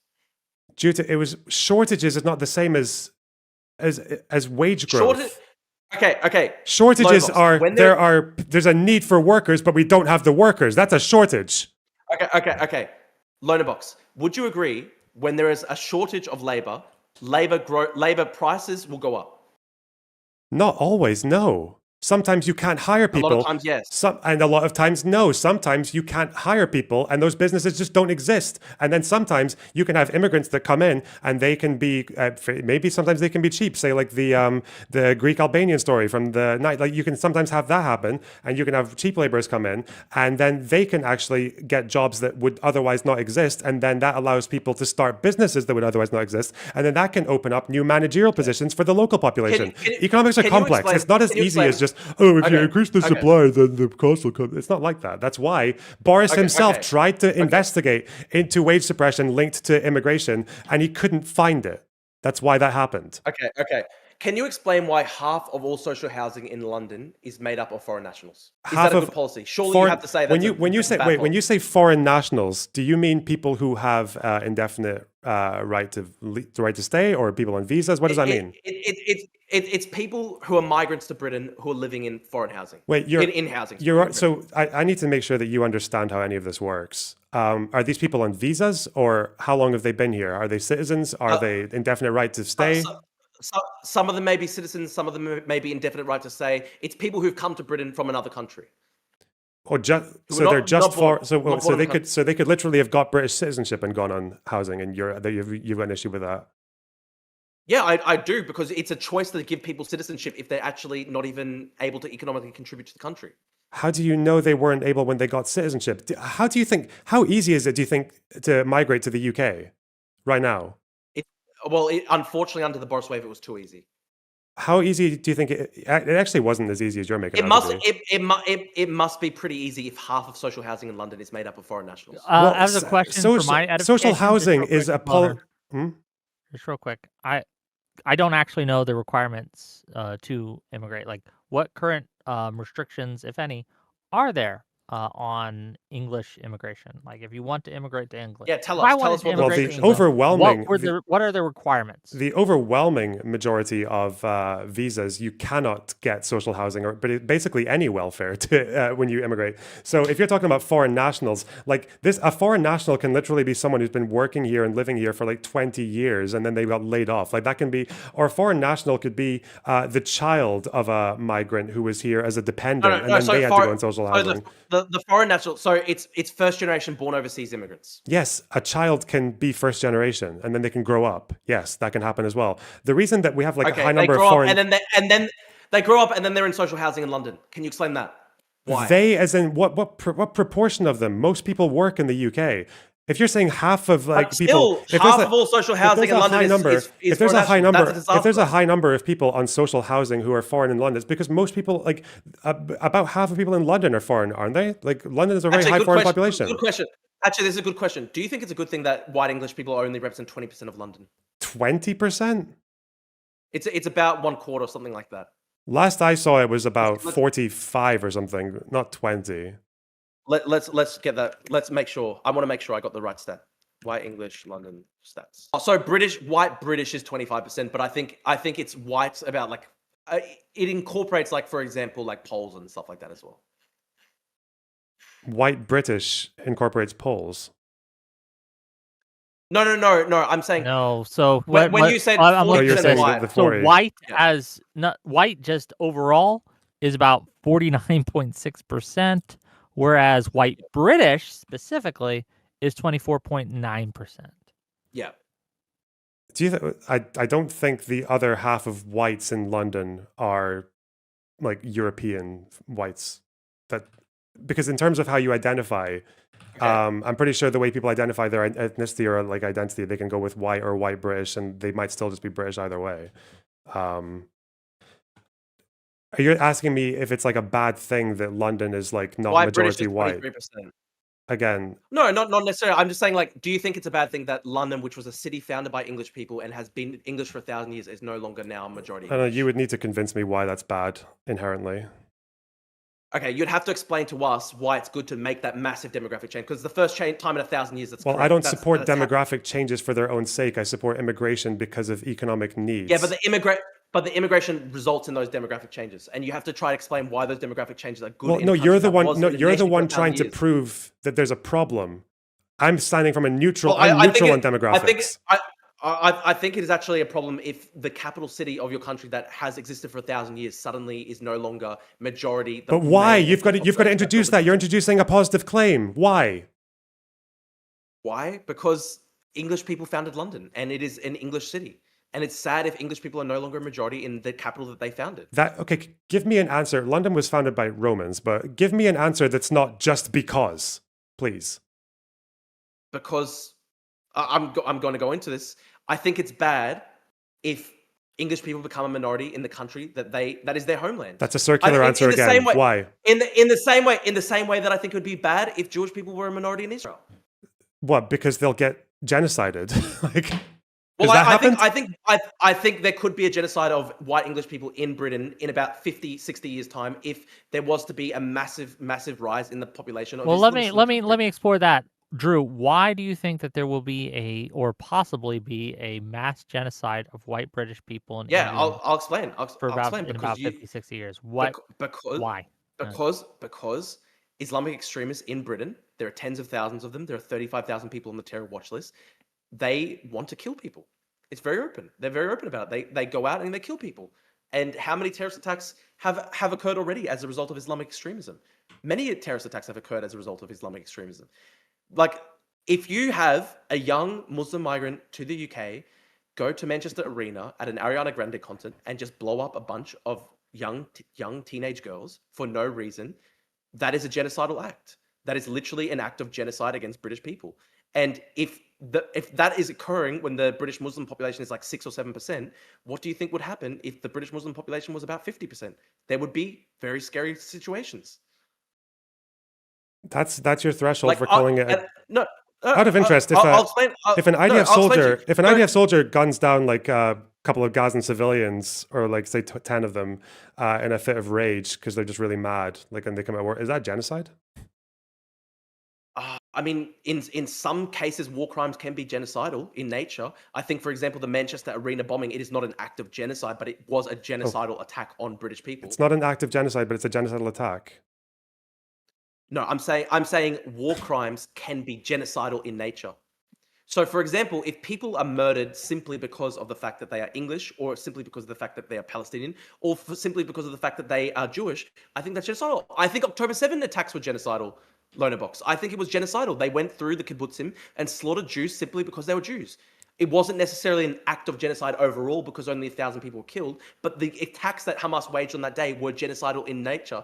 And my belief is that if Hamas had won, if they had been able to break through the lines, they would have killed not just 1,000 Jewish people, but hundreds of thousands of Jewish people. You believe that Hamas are genocidal, correct? I'm still just trying to get my head around saying that it's not a genocidal act, but it's an act of genocide. I have no idea what that means. No. Okay, no. Let's talk about this. Let's talk about this because we both agree. We're both Zionists, correct? So let's talk about this. Do you agree with me that To be clear, when we talk about a Zionist Lonerbox? when we talk about when we talk about defending like Israel, I defend Israel insofar as that I think people trying to destroy it are bad for everyone. You defend Israel. You defend Israel because you have a bone to pick with Muslims. I don't suppose in that think tank that wants to rapidly destroy. I don't suppose it's part of that think tank that's about destroying. Are you mentally ill? You're literally mentally ill. Dude, I don't you're suppose. mentally ill. I don't Dude, suppose as you part of you that were think literally tank, Lonerbox, they convinced you that Lonerbox, Muslims commit more murders than whites in the UK, did they? Lonerbox, you are literally extremely mentally ill because I've actually been one of the highest profile supporters of like Israel's right to exist on social media over the past couple of years. And you're saying, oh, well, you don't care about Jews. You're only doing it because you hate Muslims. No, dude, that's actually extremely offensive. And it's actually really evil of you to say that. How about have some gratitude to me? They're like, look at the world right now. Look at the world right now. Like half of all these people, there are so many young people right now who like You're not literally going to want make to any kill points, Jews are you? everywhere. This is just going to be an emotional No, rage. but have some fucking It's always gratitude this because though. It's there are always all just the. like But it's true feelings. though. Literally, but dude, have some fucking gratitude. Look at how people have treated the Jews over the past couple of years. I'm actually an ally of the Jewish people, and you're just like, oh, you only care about Jews because you hate Muslims. That's extremely offensive. I've put my neck on the line. I put my neck on the line. I got so many death threats from Hamas supporters and stuff like that over the past 2 years. And then you say, oh, you don't care about Jews. You're only doing it because you hate Muslims. That's extremely offensive. Like, how dare you, honestly? I mean, How you dare literally just It's asserted, extremely you literally offensive. just tried to make it sound like there's like a higher murder problem of Muslims in the UK as well. I don't suppose that your Centre for Migration Control that is definitely not partisan. I don't suppose they gave you stats on that, did they? I thought we were agreeing that in overall crime as well as the more severe crimes that Muslims were about equally represented, slightly more, mostly because they're younger. But now you're suggesting that they've got like genocidal capacities in the UK. No, I'm saying the Manchester Arena bombing attack is Lonerbox, you genocidal. don't have the cards. I'm saying okay. Here's a good question. Lonerbox. Would you say that the young man Jihad al-Shami, who stabbed a bunch of Jewish religious adherents at the synagogue in Manchester, do you think that his act of murder was genocidal in nature? No. Murders are not genocide. Of course it was. That's not what genocide is. You don't know what genocide means. If you reinvent the word, sure, but oh my God, you're so fucking retarded. You're actually so fucking retarded. I'm not saying that it's a genocide because I understand that he killed only 2 people. What I'm asking you is this: do you think Jihad al-Shami, in his murder of those those people of Jewish faith in that synagogue in Manchester, do you think that if he had it in his power to kill not just 10 Jews, but hundreds of thousands of Jewish people, do you think he would do it? Are you asking me if he was like genocidal, like he had a genocidal mindset? Yes. Yeah, maybe. Yes, he did. Yeah, Yes, possibly, yeah. Of course. That's my point. And that's what I was saying about the Manchester Arena bombing attack. The guy who did that had a genocidal mindset against English people. But that's not what you said. You said that it was genocidal in nature. I'm saying they have a genocidal mindset, okay? Okay, it makes sense. Okay, you can change your words and that makes more sense, but I'm happy to help. That's what I meant the whole time. Okay. Okay. Do you agree with me that the Hamas attacks against why did this question come up? It came up because I was asking you if you could show me that Muslims had higher murder rates in the UK than whites. No, this came up because we were talking about demographics, and you were making it sound like they had a genocidal capacity as an ethnic group. And I'm asking you, we have lots of white people who commit murder. We have some white people who commit acts that you would probably call genocidal in nature. You'd probably say that Darren Osborne was genocidal in nature, no? Which one's Darren Osborne? The guy who rammed a vehicle into a mosque. Yeah, he has a genocidal mindset. Okay, so that's not relevant to the question of which group has a higher murder rate or which one is a higher threat in terms of I'm saying the problem is that there's been a successive drumbeat of Islamic terrorist attacks in Britain, carried out by men who do have genocidal mindsets against British people. In conjunction with that, you also have major Muslim influences in Britain, like Muhammad Hijab and Dili Hussein, who basically have genocidal mindsets against both Jews and British people. And that is the problem that I'm talking about, okay? And that's why when I said earlier that I think that the English people should remain a majority in England, I think it's similar to the fact that I want Jews to be a majority in Israel. Because I think that terrible things can happen when people become minority groups. Apart from like the immigrants, I guess, becoming I don't minority understand. groups. I'm just wondering the immigrants because of course for some reason, dude, let's just clarify that. Of course, the immigrants are minority groups because they're immigrating to a country that is a different country to theirs. Of course. Yeah, but my point is that it's not a tragedy to be a minority inherently, is it? Sometimes it can be a tragedy if you're a majority and you become a minority. But not if you go to a country and you are the minority as a migrant, like. Well, the country exists prior to you going there, so you don't have a right to become a majority in that country. You're an immigrant there. The country exists before you go there. Of course, you're not going to be a majority if you're an immigrant to that country. I feel like I'm just going to try really hard to keep on something factual. You said that this came up because your one issue that you could come up with this being like the problem of white British people becoming an ethnic minority in the UK is that they might get genocided in 60 years. Well, I'm saying, why is it that despite having like 6.5% of the population right now is Muslim, why is there... There's massive terrorist attacks all the time. Yes, that's a big problem. Terror attacks are like murders, right? Like that's what they're doing. Why is their crime rate, even for severe crimes, about the same as for whites? Okay. Why? Okay. So do you think that Hamas just committed a bunch of murders? It's just a criminal act. I'm sorry. Where was this whiplash? We're talking about the UK. We're talking about Muslims in the UK. I'm talking about politically motivated violence here, retard. It's not just. I'm not just talking about ordinary incidents of crime. I'm talking about politically motivated violence. That's what's really scary. Even if it's happening at a rate that's about representative, even if it's like the same for if it matches like white murder rates. Why? So politically motivated murders motivated by Islamic extremism are just occurring at a normal rate in Britain, a non-Muslim country. Is that your actual argument? No, my argument is that you're calling them an existential threat to the UK, and I'm asking you, why would they be an existential threat if I'm not saying Muslims are an existential threat. I'm saying Islamic extremists are an existential threat to the UK. Okay, and I'm asking you, why are Islamic extremists in their actions such a minority of the Muslim population?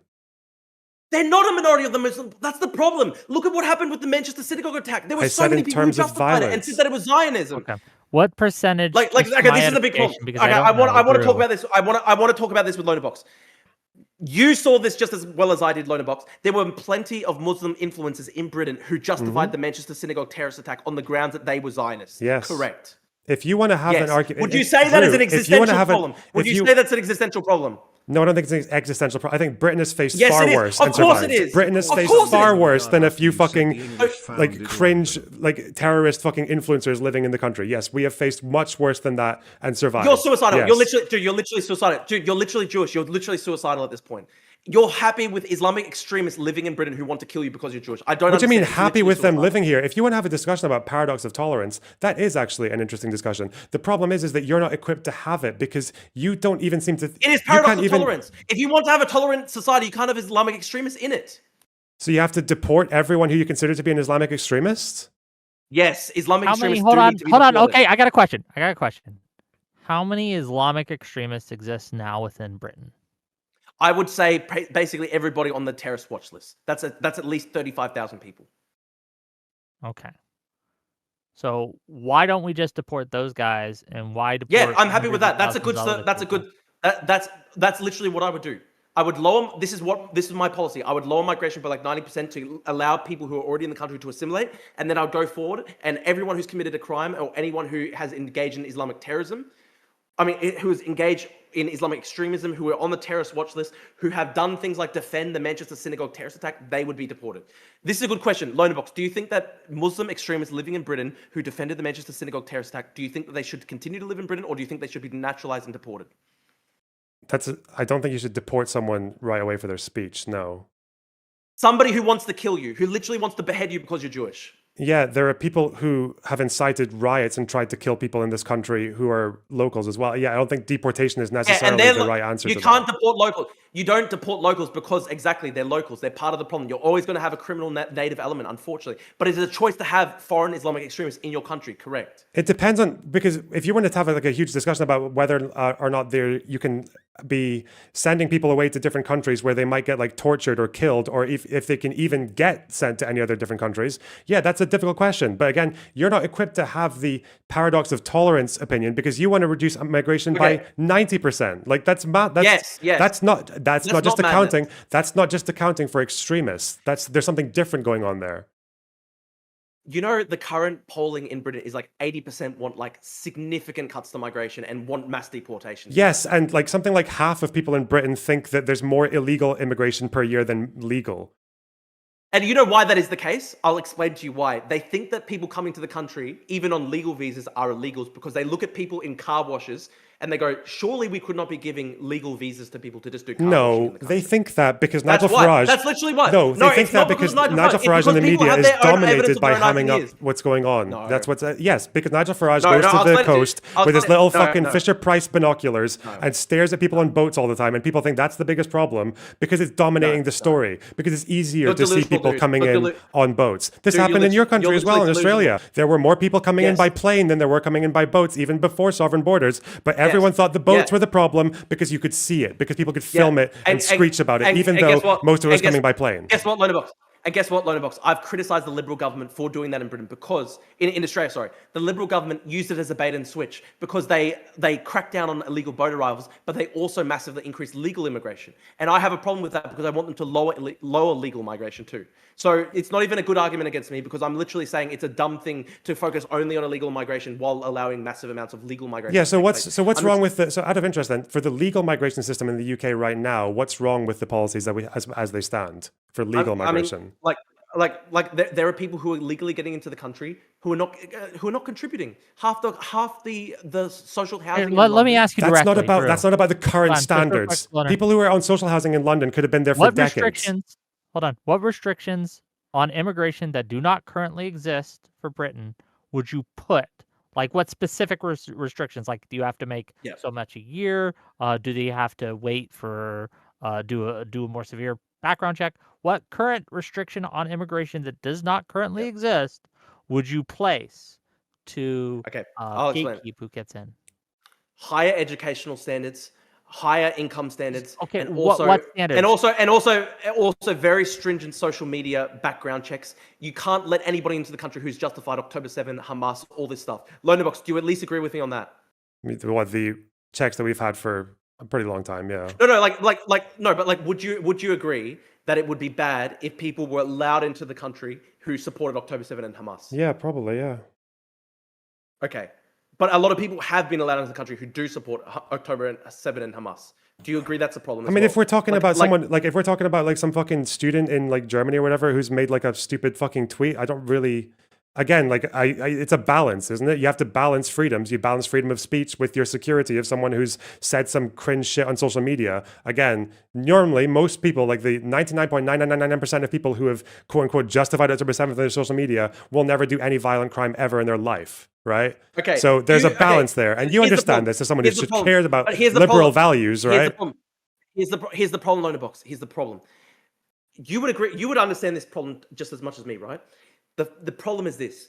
Even people who would not personally go out and literally slaughter the Yahud and behead somebody, it's still a problem if they're justifying it. It's still a problem because they create a permission structure that allows the most radical and extreme and psychotic people in their community to go out and do those crimes. So anyone who supports IDF war crimes or settler violence, they're not allowed into the UK either, right? I mean, I don't necessarily have a big problem with that. Yeah, you would just okay, fine. Sure. I mean, sure. If this is the trade-off, if the trade-off is we're not going to allow Islamic extremists into Britain, but also Kahanists aren't allowed into Britain, I'm fine with that trade-off. I don't care. So, what's your problem with the current legal migration system as it stands right now with our requirements? Because on the current levels of migration in Britain, the English people will be a minority in England by about mid-2040s. Okay, I don't think you actually know. It's too large. Okay. It's too large. The demographics are just too large. It's when you have migration at that level, it's impossible to assimilate people, and that's why you get this sort of incipient creolization that you're starting to see with literally I don't know what you mean by creolization. We've had can you elaborate on that? Dialect-rich country. we've had I mean, no, but we've had migrant dialects in the UK for decades. It's yeah, but there's literally new English. There's literally new languages basically forming in Britain. Does that indicate that people are assimilating when people are literally in enclaves and they're literally forming new languages? Well, the English of 1,000 years ago is fundamentally different than the English today. Is that a problem? Yeah, exactly, dude. And that's over 1,000 years. It's not in just 20 years. That's the problem. The pace of change. If in 1,000 years' time there was different changes to the English language, I've got no problem with it happening over 1,000 years. I'm saying it's a problem when it's compressed into a 20-year time span. This is, I have no idea what I'm talking to right now. We've had the development of migrants speaking slightly different with accents and dialects in London since the 60s, 70s, 80s. Have you been to the It's not UK? just, it's Like, not what, just an what is accent. this dialect you're talking Yes, about? multiple times. Dude, like multicultural London English is like literally almost unintelligible in some ways from standard English.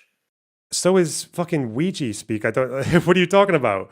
That is. I'm But just that's saying, not. like, But that's not a new thing. my, That's not the my multicultural problem. London But this is speak, the whatever you thing. call it. It's not a new thing. This is the thing.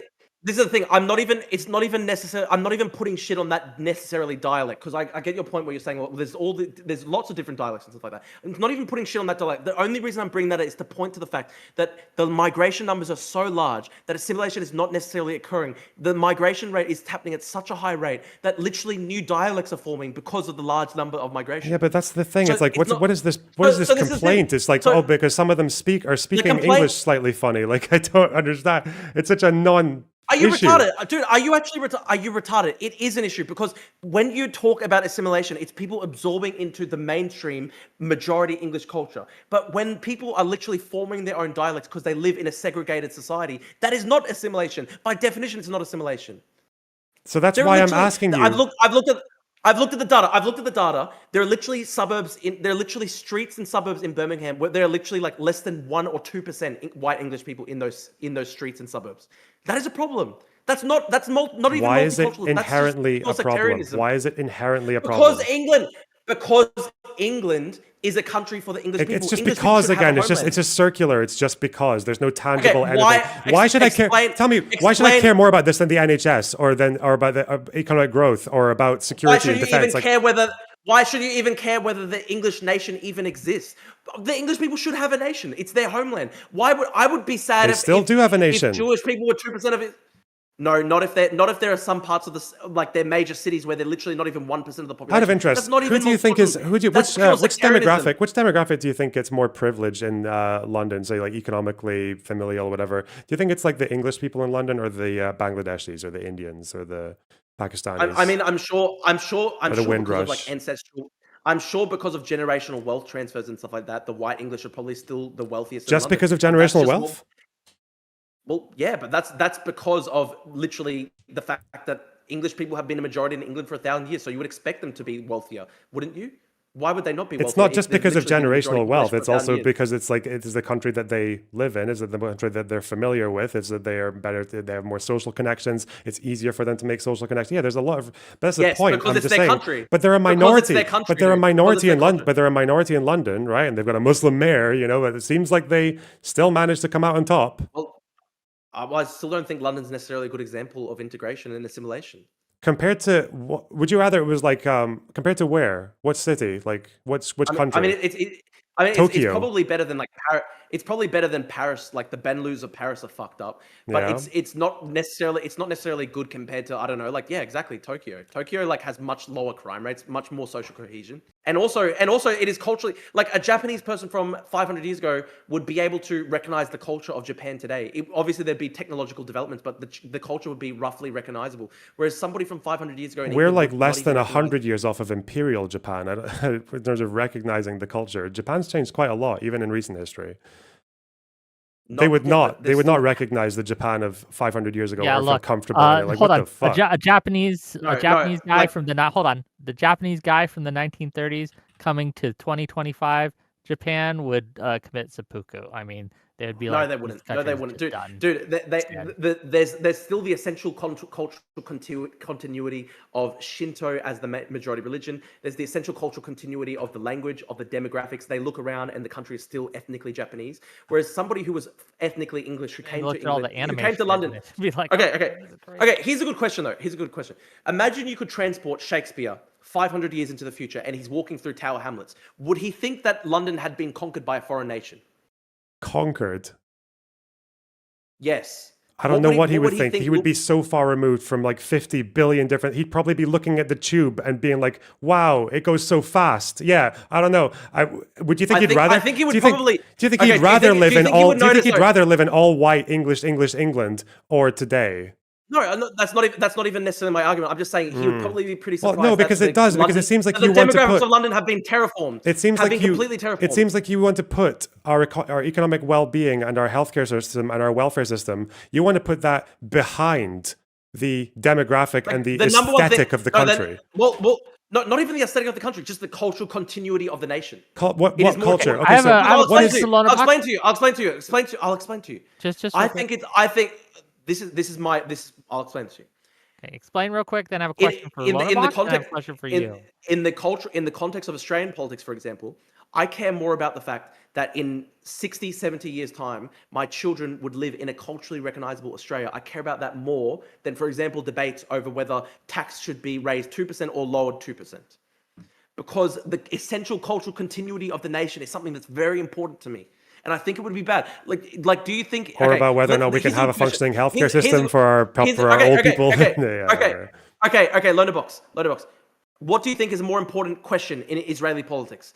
Whether the tax rate should be raised 2 or 3%? I don't know why you keep trying to appeal to Israel. Israel is a country with so much more unique challenges than the UK. Like you know full well that Jews do not have the same experience with demographics as fucking white people in England. It is not a comparable experience. Why are you doing that? Dude, this is hold on. Because we're both Zionists. I'm appealing to a common standard question here. for Lonerbox. Do you think I'm It's a Jewish, common standard in the Drew? Sure. Well, I know you're a Zionist, so we're both Zionists. A Zionist in what sense? And what? That I think Israel shouldn't be destroyed. That's as far as it goes for me. I'm the same. That's me. Same with me too. So just because I think Israel shouldn't be destroyed because Jews are in a very unique position in the world does not mean that I'm going to tremble at the thought of like demographics shifting in somewhere like the UK, as they already have in certain cities. Because it has because I can if you're going to talk about demographics, demographics is just about it's your ethnic makeup, it's your origin, your national origin. It can be about culture and preferences, but you'd have to show me why there is a specific reason why this or that demographic can't be a minority. I can make that case very clear for Jews. Okay, hold on. No, I'm gonna throw Frag on the play because this question goes directly to his point, and then I'm going to question for you, Drew, and we'll bring you back in, I promise. Lonerbox. Okay. Do you understand why, again, historically, when a culture or a group has gone from the majority to the minority, they usually get less wealthy, less favorable conditions under the law. They tend to be persecuted to various degrees. You can understand why a person who is in the current majority might not want to become a minority. Could you understand? Actually, that? sorry. I just worked out. I actually didn't realize this, Lonerbox. Sorry, I genuinely thought you were Israeli, but you're Lebanese instead. Sorry, I didn't realize. We all look the same, man. It's all. Well, I'm Cypriot. I don't see color. We're literally Levantine. No, but like we actually literally are. I do want Lonerbox to answer my question though. What about being a minority? Yes, you understand why someone who is currently in the majority makeup of a country might have issues or fears or problems with becoming a minority because of, again, historically, when you go from majority to minority, please, when you go from majority to minority, you usually get less wealthy. You usually have a lot more persecution under the law and things like that, and you less favorable to you overall. So you can understand why someone might be hesitant. I think it depends on quite a few. There's nothing inherent that guarantees that, right? So it depends on how you manage it. It depends on how you manage things like immigration. It depends on. Be the case over history, not every time, but a majority. Okay. At the same time, that happens in the UK, even if we stop migration completely. White people in the UK don't have as many babies as foreign-born people. But again, there's always this problem with projecting a current trend into perpetuity. So people make those estimates that Drew did about 2075, whites will be an ethnic minority in Britain. That's it's not if 2075, it's like 2040. No, it's like the mid-2040s. I looked up the article. I looked up the article. It's 2075. No, it's literally mid-20. It's mid-2040s. It's literally much closer. We can in some portion of the future. Got it. Okay, we'll go on. Yeah. The fact is that no, let Lonerbox answer my question, then I'll ask you a question, Drew. I promise. Okay, yes. In 15 years, we will be less than 49% fucking native born. Okay, sure. The fact is that when you project a current trend into perpetuity, say an unprecedentedly high spike of net migration, which has already been cut in half within a year. If you take that and you also take into account birth rates, which are also declining for locals as well as for migrants, because when migrants come here, they actually, they have less babies than they would when they're in their host country. That's because, like, despite what a lot of people say, they do generally become a little bit more like us. Even in terms of, that's what I said about the grooming gangs, they commit similar crimes to us, because doing that, like taking young girls into a car with alcohol and drugs, and that's what locals do in the UK. That's what local abusers do in the UK. It's literally not. That's fucking insane. You don't live in the UK, Drew. You have not grown up in the UK. You don't know. You don't know. Lonerbox. It is literally a fact that some of the ringleaders who were convicted in court screamed in court that they did it because the girls were white British. Yes, because someone screamed at a girl calling her a white slag in court. That does not change the overall nature of the crime. No, they literally admitted that it was racially based. It wasn't just that they were white slag. They said we did this because the white British raised their kids as sluts. Really? And that's what he said. Okay. So that changes the entire nature of the crime. Then the fact that a couple of offenders, they were genocidal. The fact that a couple of offenders, it's genocidal grooming. It was. Okay, I see. Yeah. Yes. Well, the rape gangs were the mindset behind the rape gangs was genocidal. 100%, 1,000%. Believe it or not. And this is probably why all the people who write these reports did not say that, Drew. The professionals who actually understand these criminals and these people and the victims, people abuse and rape for the same reason that every ethnic group does it generally. It's because they think they can get away with it. It's because they like power. It's because we're fucking animals at the end of the day, and some of us are really shit. Let me dispute that. Here's a quote. Genocidal grooming gang. Kill me, man. Let me explain this. The ringleader of the fucking listen to me. The ringleader of the Pakistani men convicted of child rape in Rochdale, quote, "We are the supreme race, not these white bitches. White people trained these girls to be so much more advanced in sex." Like, he literally said he's the supreme race. Do you think that's not a genocidal mindset? Of course it's a fucking genocidal mindset. I don't think you know what genocide means, but you can keep saying it like it's your... That's fine. Oh my God. You're actually retarded. I'm saying the mindset is genocidal. You're speaking in... Okay. I don't understand. Do you deny the quote? The quote is this. We are the supreme race, not these white bitches.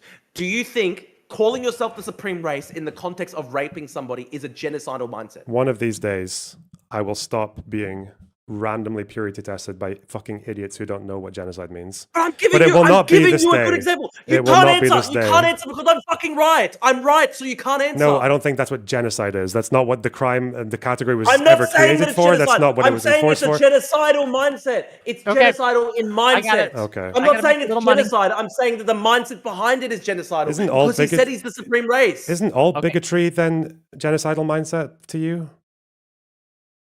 No, this is another level to just bigotry on the streets, because this is somebody who raped somebody. Also, it's the act as well, but you're saying it's just the mindset. So anyone who commits a hate crime, anyone who like assaults someone because they're black is genocidal now? You're actually retarded. He organized a child rape gang, and then he said in the context of that child rape gang that he was the superior race, and that he did it because he believed he was the superior race. That is a genocidal mindset. Do you not agree? I feel like I'm sort of like telling a mentally ill person that their feelings are invalid. I don't understand. That's not what the word genocide means. I can't help you if you're retarded. I can't help you. Well, what we're gonna do? What we're gonna do now?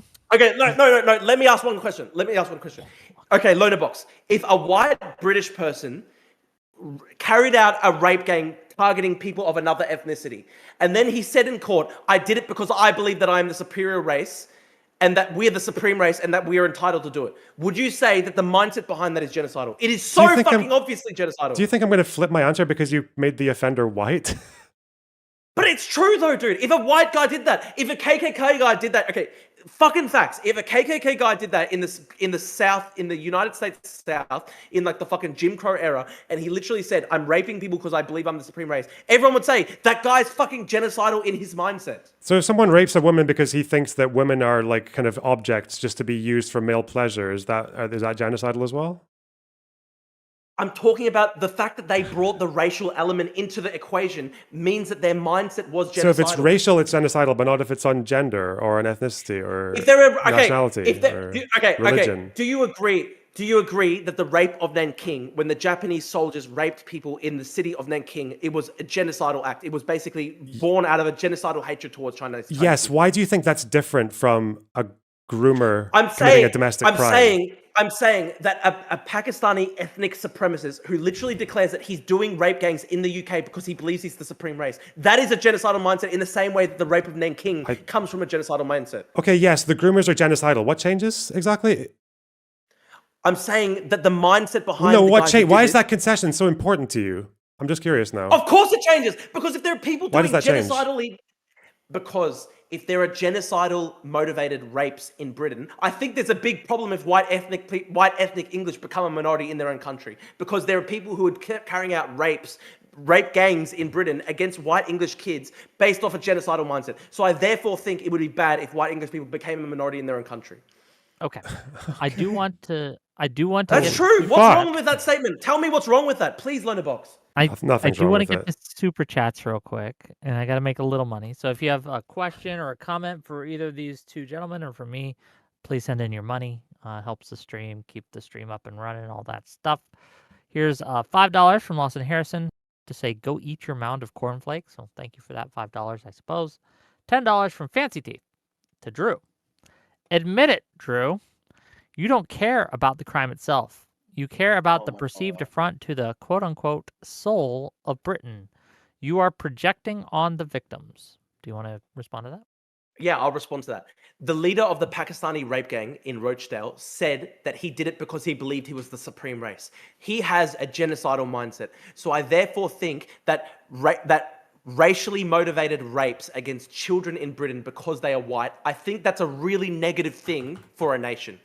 I think if foreigners are coming to a nation and they're carrying out genocidally motivated rapes, they're carrying out rapes based off the idea that they are the supreme race, I think that's an existential problem for a nation. So because because one or two foreign rapists said that because they the did it because they felt the ringleader, dude, he was the because they- ringleader of the rapes in Rochdale. Yeah, He was I'm pretty, the ringleader. Yeah, I know the other guys would never was the have raped. ringleader. The other guys would never have raped without the ringleader telling them to do it. Right? Yeah, like what were they like the soldiers then? He organized the child rape gangs, and he said in court that he did it because he believed he was the supreme race. I think that's an existential problem for England as a nation, that there are foreign nationals coming to Britain, refusing to assimilate, and then carrying out sexual violence based off the idea that they are a superior race to the English people. And because this guy who was jailed, that means we should stop getting Muslim immigration into the country, because I think people from need to be Rochdale extremely from 20 years ago said that harsher vetting. These were second generation harsher vetting. These were second generation immigrants. You can't vet out second generation. Dude, can you understand? That's worse if they're second generation immigrants, because the second generation is supposed to be assimilated. The second generation is supposed to be assimilated because they're born here. If they're still not assimilated to the extent that they're carrying out rapes based on the idea that they are actually the superior race, that's a fucking disaster for immigration. Why do you keep saying they about it? You're talking about a group of offenders, less than a couple of dozen of them out of hundreds of thousands of people. Why do you keep saying they to apply to a group of immigrants? What the fuck is wrong with you? Because they operated with impunity. That's a very genocidal generalization that you just made. That to an entire group of people. No, it's not. They operated with impunity, retard. They operated for like 20 years with nobody stopping them. They had to have been widespread knowledge in the Pakistani communities. There had to have been. It's so obvious. It was so out there in the open. And there's all these stuff, like for example, the J report into the Yes, I understand that this would probably be the very first time in British history where someone got away with raping and a bunch of people knowing about it for a long time. But they're racially motivated rapes. That's why it's worse, retard. Racially motivated rapes. No one who is a professional, who has ever worked in this field, who has ever produced any of these reports you're talking about, has described these as racially motivated rapes. Because they're retarded. Because they're literally retarded. Or maybe because they have a better understanding. Maybe because they have a better understanding of why rapists rape. Read the court transcripts. The ringleader literally said he did it because he believed he was the supreme race. I don't think you even understand the case. Do you know why? Do you know why that matters? Let's go through it. Hey, Lonerbox, let's go through it, okay? So a guy comes in. He's convicted of leading a rape gang. He says that he does it because he's the supreme race. And then the authorities go, we can't tell why he did it. They're doing that because they're trying to avoid race riots, retard. And that's been there in all the reports. All the reports found that they deliberately, over time, systematically, over decades, the recent report that was released in June said that there was systematic underreporting and shying away from the fact of the ethnic perpetrators because they wanted to avoid community unrest. This is there in the report.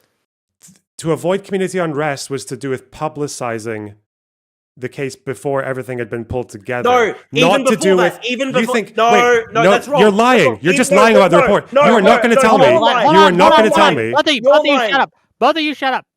Lonerbox can respond, and then you can continue, Drew. But This Lonerbox is gets to this respond. is just a lie. There's nothing in that report that says that they withheld or suggests even that they withheld a hate crime charge or a genocidal mindset charge or whatever the fuck because they didn't want to cause cultural. That's not what how I'm would saying. that? How would That's that not what even? I'm saying. How would That's that not even what- make sense? let me talk. How would that even make Let me sense? talk. No. Let how me would talk. that? Let me You're, talk. I'm not Let me finished. talk. I'm not You're finished. You're not. You're interrupting me. Hold on, completely Drew. misunderstood my Once he's point. finished, you can respond uninterrupted. I promise you.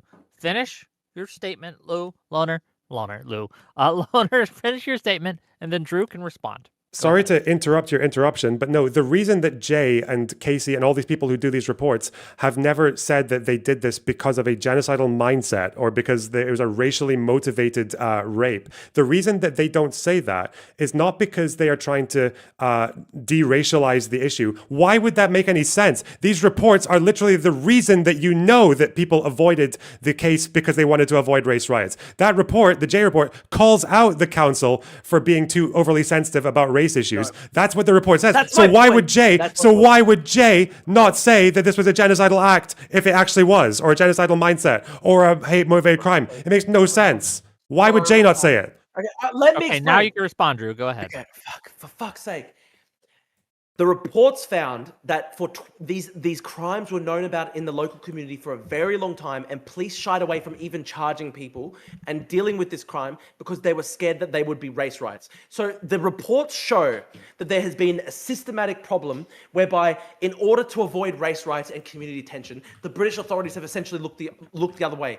Given that widespread culture of looking the other way, I don't expect that the independent report is going to come out there and say these were racially motivated crimes. They're not going to say that because they know that's an explosive claim. But I can see from the actual transcripts of the guys who did it, who said in court that they did it because of racial reasons, that I can see with my own eyes that it was racially motivated. So that's my problem, okay? But you ignore. So Jay was willing to call out the council for avoiding race issues. She was willing to call out the police, the small handful of police officers who said that they were avoiding it because of race. Jay was willing to do that, but she wasn't willing to call it a racially motivated crime? They're not going to do that, yes. But she's willing to make the explosive claim, which was that they were doing it out of political correctness and to avoid racial sensitivity. She's willing to make those claims, but not to say that it's a racially motivated crime. Why is one more explosive than the other? Lonerbox, do you really think that anybody in the British state is capable of going out there and saying that Pakistani men raped English girls because they were English? No one is going to say that because they know it would lead to race riots. But the reality is that it already did lead to race riots. What did? It would be significantly worse. And here's the problem, though: the actual ringleaders said in court that that's why they did it. So you think Jay is avoiding calling it racially I'm not motivated blaming crime? Jay.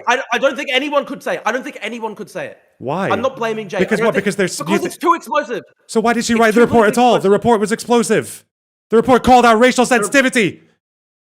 Yes, but it's another level to say that Pakistani men in these towns are explicitly raping people because they're English. That's really? So you can say that you can write a report that basically implicates cops for avoiding helping rape victims for years because they're afraid of political correctness or whatever the fuck.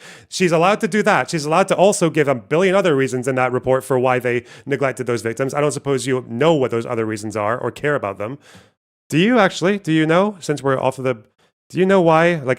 For example, the unwillingness by the council to pay attention to it because of racial issues, or the cops. I think a couple of them. The council was dominated by Muslim councillors. I think a couple of cops saying that they didn't want to pursue it because they were afraid of political correctness, even though most of the other cops actually said that there wasn't an issue with going after race, because they go after black people all the time. Why would they care? In the 2000s of all times, right? What were the other issues that she called out? There was also the problem that poor white working class English girls were systematically treated with sexism by the British police and the institutions of the British state. They basically, a lot of them were written off as sluts, and that's a disgusting thing. Yeah, what else? That's the main explosive thing, that the British state also just massively failed these girls by basically saying, oh well, they're all sluts. That was So the disgusting. failures of It the was a police, the class-based- failures of the police was one of two fairly systematic issues, and it wasn't political correctness. Political correctness was not seen as a primary issue. I just wonder if you know what the other one was. There was the class-based issue that the girls were basically. No, but I know looked down the on class-based people. issue. But what else? There was another one. There's another big one, No, much bigger than tell me the other one.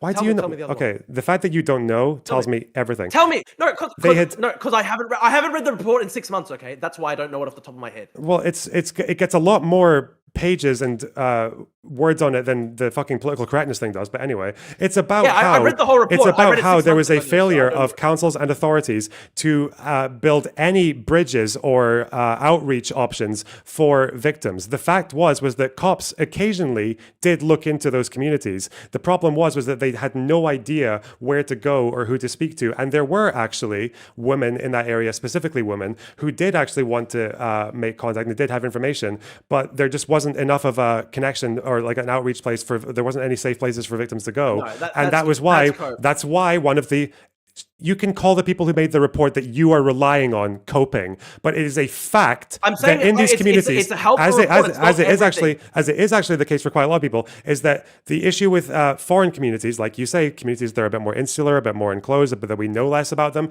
The issue that happens there, and this is also the same thing that happens with Sharia councils, is that it's difficult for the state to get involved, and they don't make enough effort to get involved because there is a lack of outreach from or a middleman between victims and authorities. And that's why some of the recommendations that always comes out of these reports is not to investigate genocidal mindsets of the Muslim migrants. It's to give victims and a place where they can actually go to talk to people so that they can get in front of authorities and get their claims heard, and also to give the authorities, say the police, a better understanding of these communities so they know who to talk to and how to get trust out of them to get information from them. That is significantly seen as more important in these reports than the genocidal mindset of the offenders or the political correctness of a few cops who were just looking for an excuse. But you don't care about that because your priority is not victims.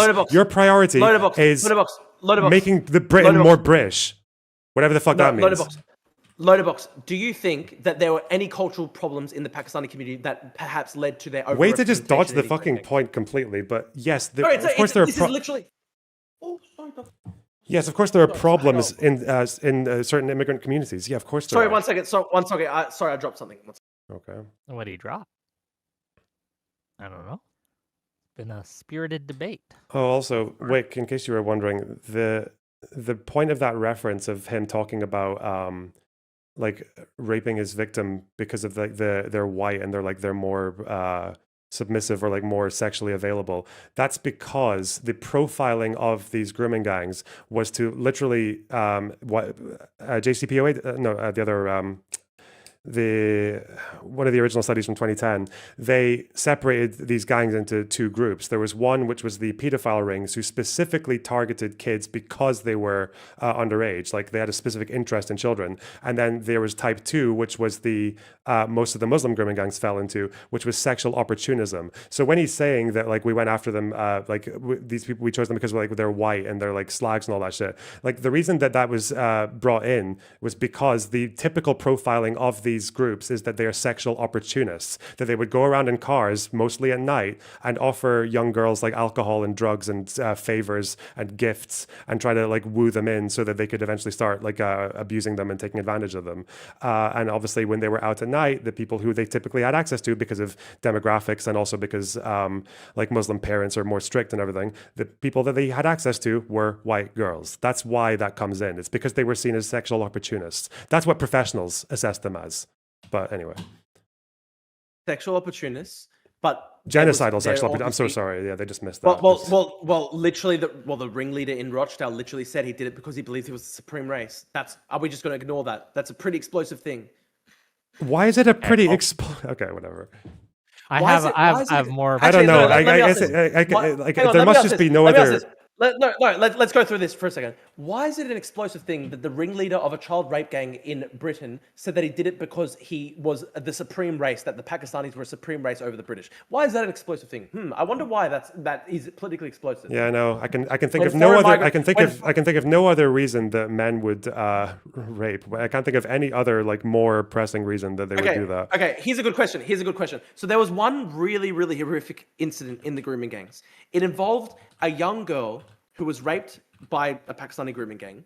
She got to the police turned her back, and then she was picked up off the street by another person, a completely random who was not part of the original grooming gang, and then she was raped again. Tell me, why is there that cultural problem that in the same night she could run into two separate, completely random Pakistani guys and be raped? That's fucked. That would not happen in Japan. That would just simply not happen in Japan. Really, that specific instance would never happen in Japan. You Are think you serious? Like, what the fuck? Yes. I don't know yes, if I don't know if this genuinely is news think- to you, but yes, like in every society, men are kind of shit. Like, yeah, men rape. Sorry, like what the fuck? yes, but some Out of societies interest, have is there high any incidence of rape. I where- disavow Some societies have rape. much higher incidence of Where- rape. Some societies have much higher incidence of rape. where is your is this the ringleader of Rochdale? This is Shabir Ahmed. That was his name, right? I will send you the source. Let me give it. Is this to from you. the J Okay, as you report? do that, let me get through these other super chats. It wasn't okay? in the J report. $5 from Psychor to say, I just tuned in, so I have no idea what's going on, but I'm just going to believe the guy with the glasses. Thanks for narrowing it down, and thanks for the $5. And then $5 from Testicle Johnson. Do you think Margaret Thatcher effectively utilized girl power by funneling money into illegal paramilitary death squads in Northern Ireland? Who are you asking that to? I don't know. It's a question for $5. Thatcher was a from girl Ken. boss. Thatcher was a big time girl boss. Noted. $5 and then £5 from Freshly Exhumed. Going back to the dialects, did Cockneys fail to assimilate because of rhyming slang? That's to you, Drew. It's so different to like literally like we're talking about like slight accents versus completely new languages. So yeah, that's very different. It's not a completely new language, but okay. Well, like It's a there dialect. are all And these. it's barely a well, it's- dialect. You can understand what they're saying if it's- you're from here. It's basically like a new Creole type language. Okay. Okay, You said that you were do you getting find this what- guy's I've got- statements from the Yeah, I've- court I've got- transcripts. I've got it, and I'm trying to send it to you. Hang on. Is this the guy? Does this have his name? It should have his name there, right? Shabir Ahmed. Yes. I need to make sure that should be Ahmed. I'm going to send you the original article was taken down by Rochdale Online. So I'm going to send you the original article that was taken down, and then I'll send you as well the book that I cited. But to be fair, it was 9 months ago, so I So wait, don't this have the so this original. isn't from court transcripts, like you said, right? It was reported by journalists who were in the courtroom. Okay. Okay, Drew, we're gonna have to learn you how to Discord. You Because just I said recall that the other someone day. calling one of the victims a white slag. I don't recall such a categorical statement as "I did this because I am racially superior," but we can see. I put the links in the group chat for you, Lonerbox, if you want to check them out. Okay, as we check those out, I'd like to thank everyone for coming, right? And if What book is this this out. from, out of interest? Sorry. Yeah, well, I told you that because I haven't. This was at 9 months old. I don't have the book off the top of my head. I'm trying to find the original source. Why did can't you send- just I tell did me? send you Why can't the- you just tell me what the book is? I don't know the book title off the top of my head because Oh. it was many months ago. I'm Huh. trying to find the original book title. But I did send you the original Rochdale reporting that has unfortunately been taken down offline. The news article was "My only crime was to be Muslim." The quote here that from your book is just him saying, "We are the supreme race, not these white bitches," and he points to the police officers. Hang on, in the I've got it. court. I've got it. This with is not him I've got- saying got that it he with was Sky News. racially motivated to commit these crimes. Like, Okay, I've got as. Hang on, it should be a. I think it would be helpful to the stream if I put this on. So Yeah, at his trial, in front of the judge, jury, and journalists, the child rapist declared, "We're the supreme race, not these white bastards. You destroyed my community and our children. None of us did that. White people trained those girls to be so much more advanced at sex." He worked for Oldham Council. Well, I'm gonna read the quote that you tweeted. Okay, it says, "Quote: We are the supreme race, not these white bitches," pointing to the police officers in court. He continued, "You will not get a CBE. You will not get an MBE. You will get a DM, a destroyer of Muslims.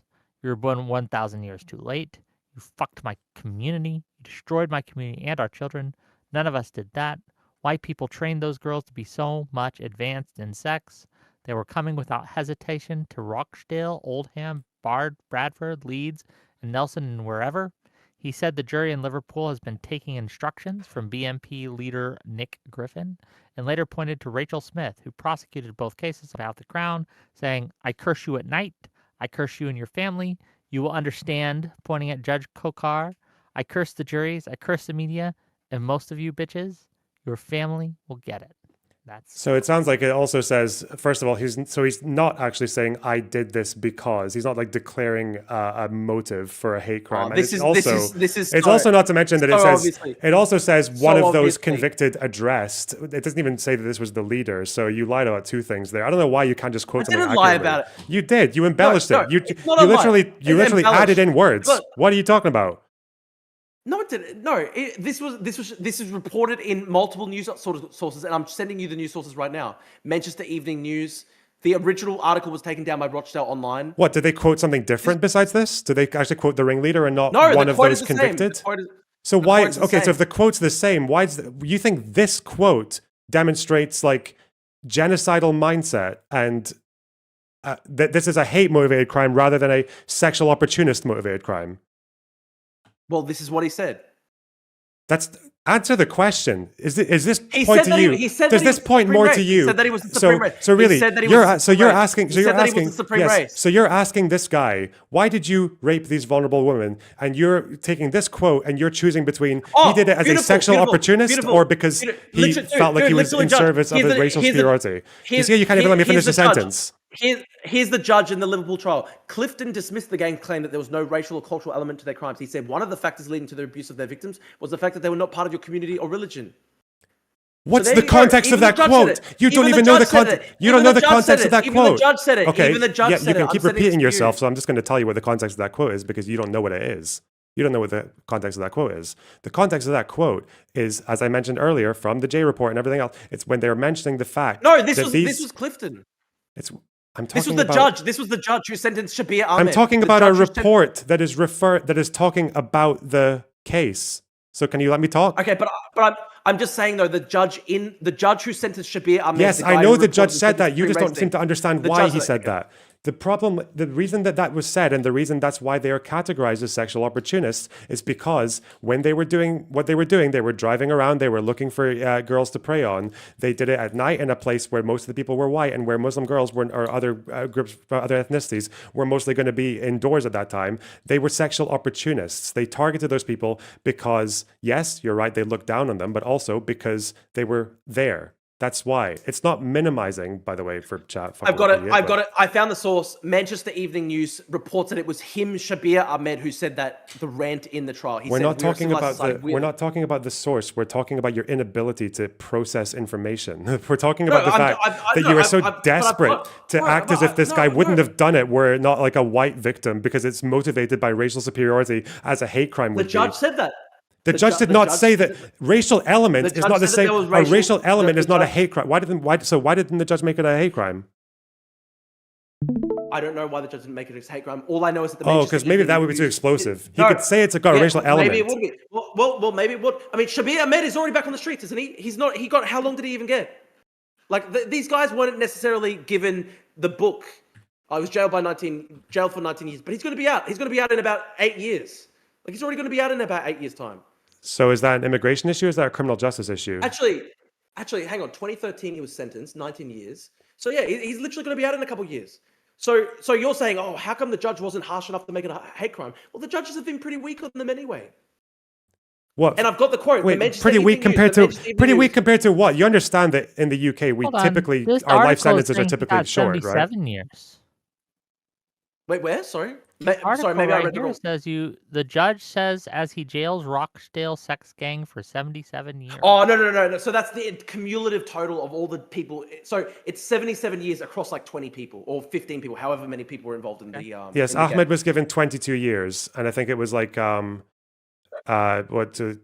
or 3 counts of rape, and then another count of It says 19. It says abetting. in Manchester Evening News. It says 19 years, but Yeah, it does also say in the same article. It says in the He same was article that convicted he of ranted in 30 court that he was counts the of supreme rape. race. What? But you said the judges were soft on this guy. What compared to what? Compared to UK standards, or? I mean, just in general. I mean, I don't think 19 years is good enough. It should have been life in prison at the very least. I mean, in Australia, we had a grooming gang case in Sydney, and basically they got life in prison. So that's a criminal. You understand that's a criminal justice issue, right? Not an immigration one. Yeah, that is. I mean, yeah, but the only reason they're in the country is because of immigration. So it is an immigration issue. Of course, it is. It's Okay. $10 or £10, I should say, from Average Joe to say, I'm worried as a secular Brit, the projected increase of Islam in the UK long term, much more socially conservative, less women's rights. Where Islam is the majority, it dominates the culture and society. Response to that, Lonerbox? Britain is currently 6.5% Muslim. We were, 4% Muslim 15 years ago? Their birth rates within the country are dropping. We have pretty strict standards for immigration now. Obviously, being in the EU might have been better if you wanted migrants to be more similar to us. But you can thank Nigel Farage for that, the guy that is probably going to be prime minister next. Again, we've had immigration waves before from groups that were significantly different from us. When the Irish came to the UK, they were very different from us. They were so different that we had sectarian riots.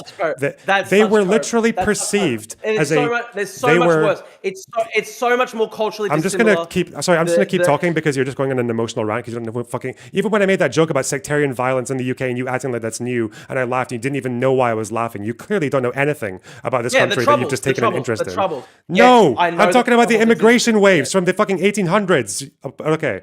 Yes, Irish people were treated and perceived, and they were described as a distinct race. They were seen as a different race by the people who lived here.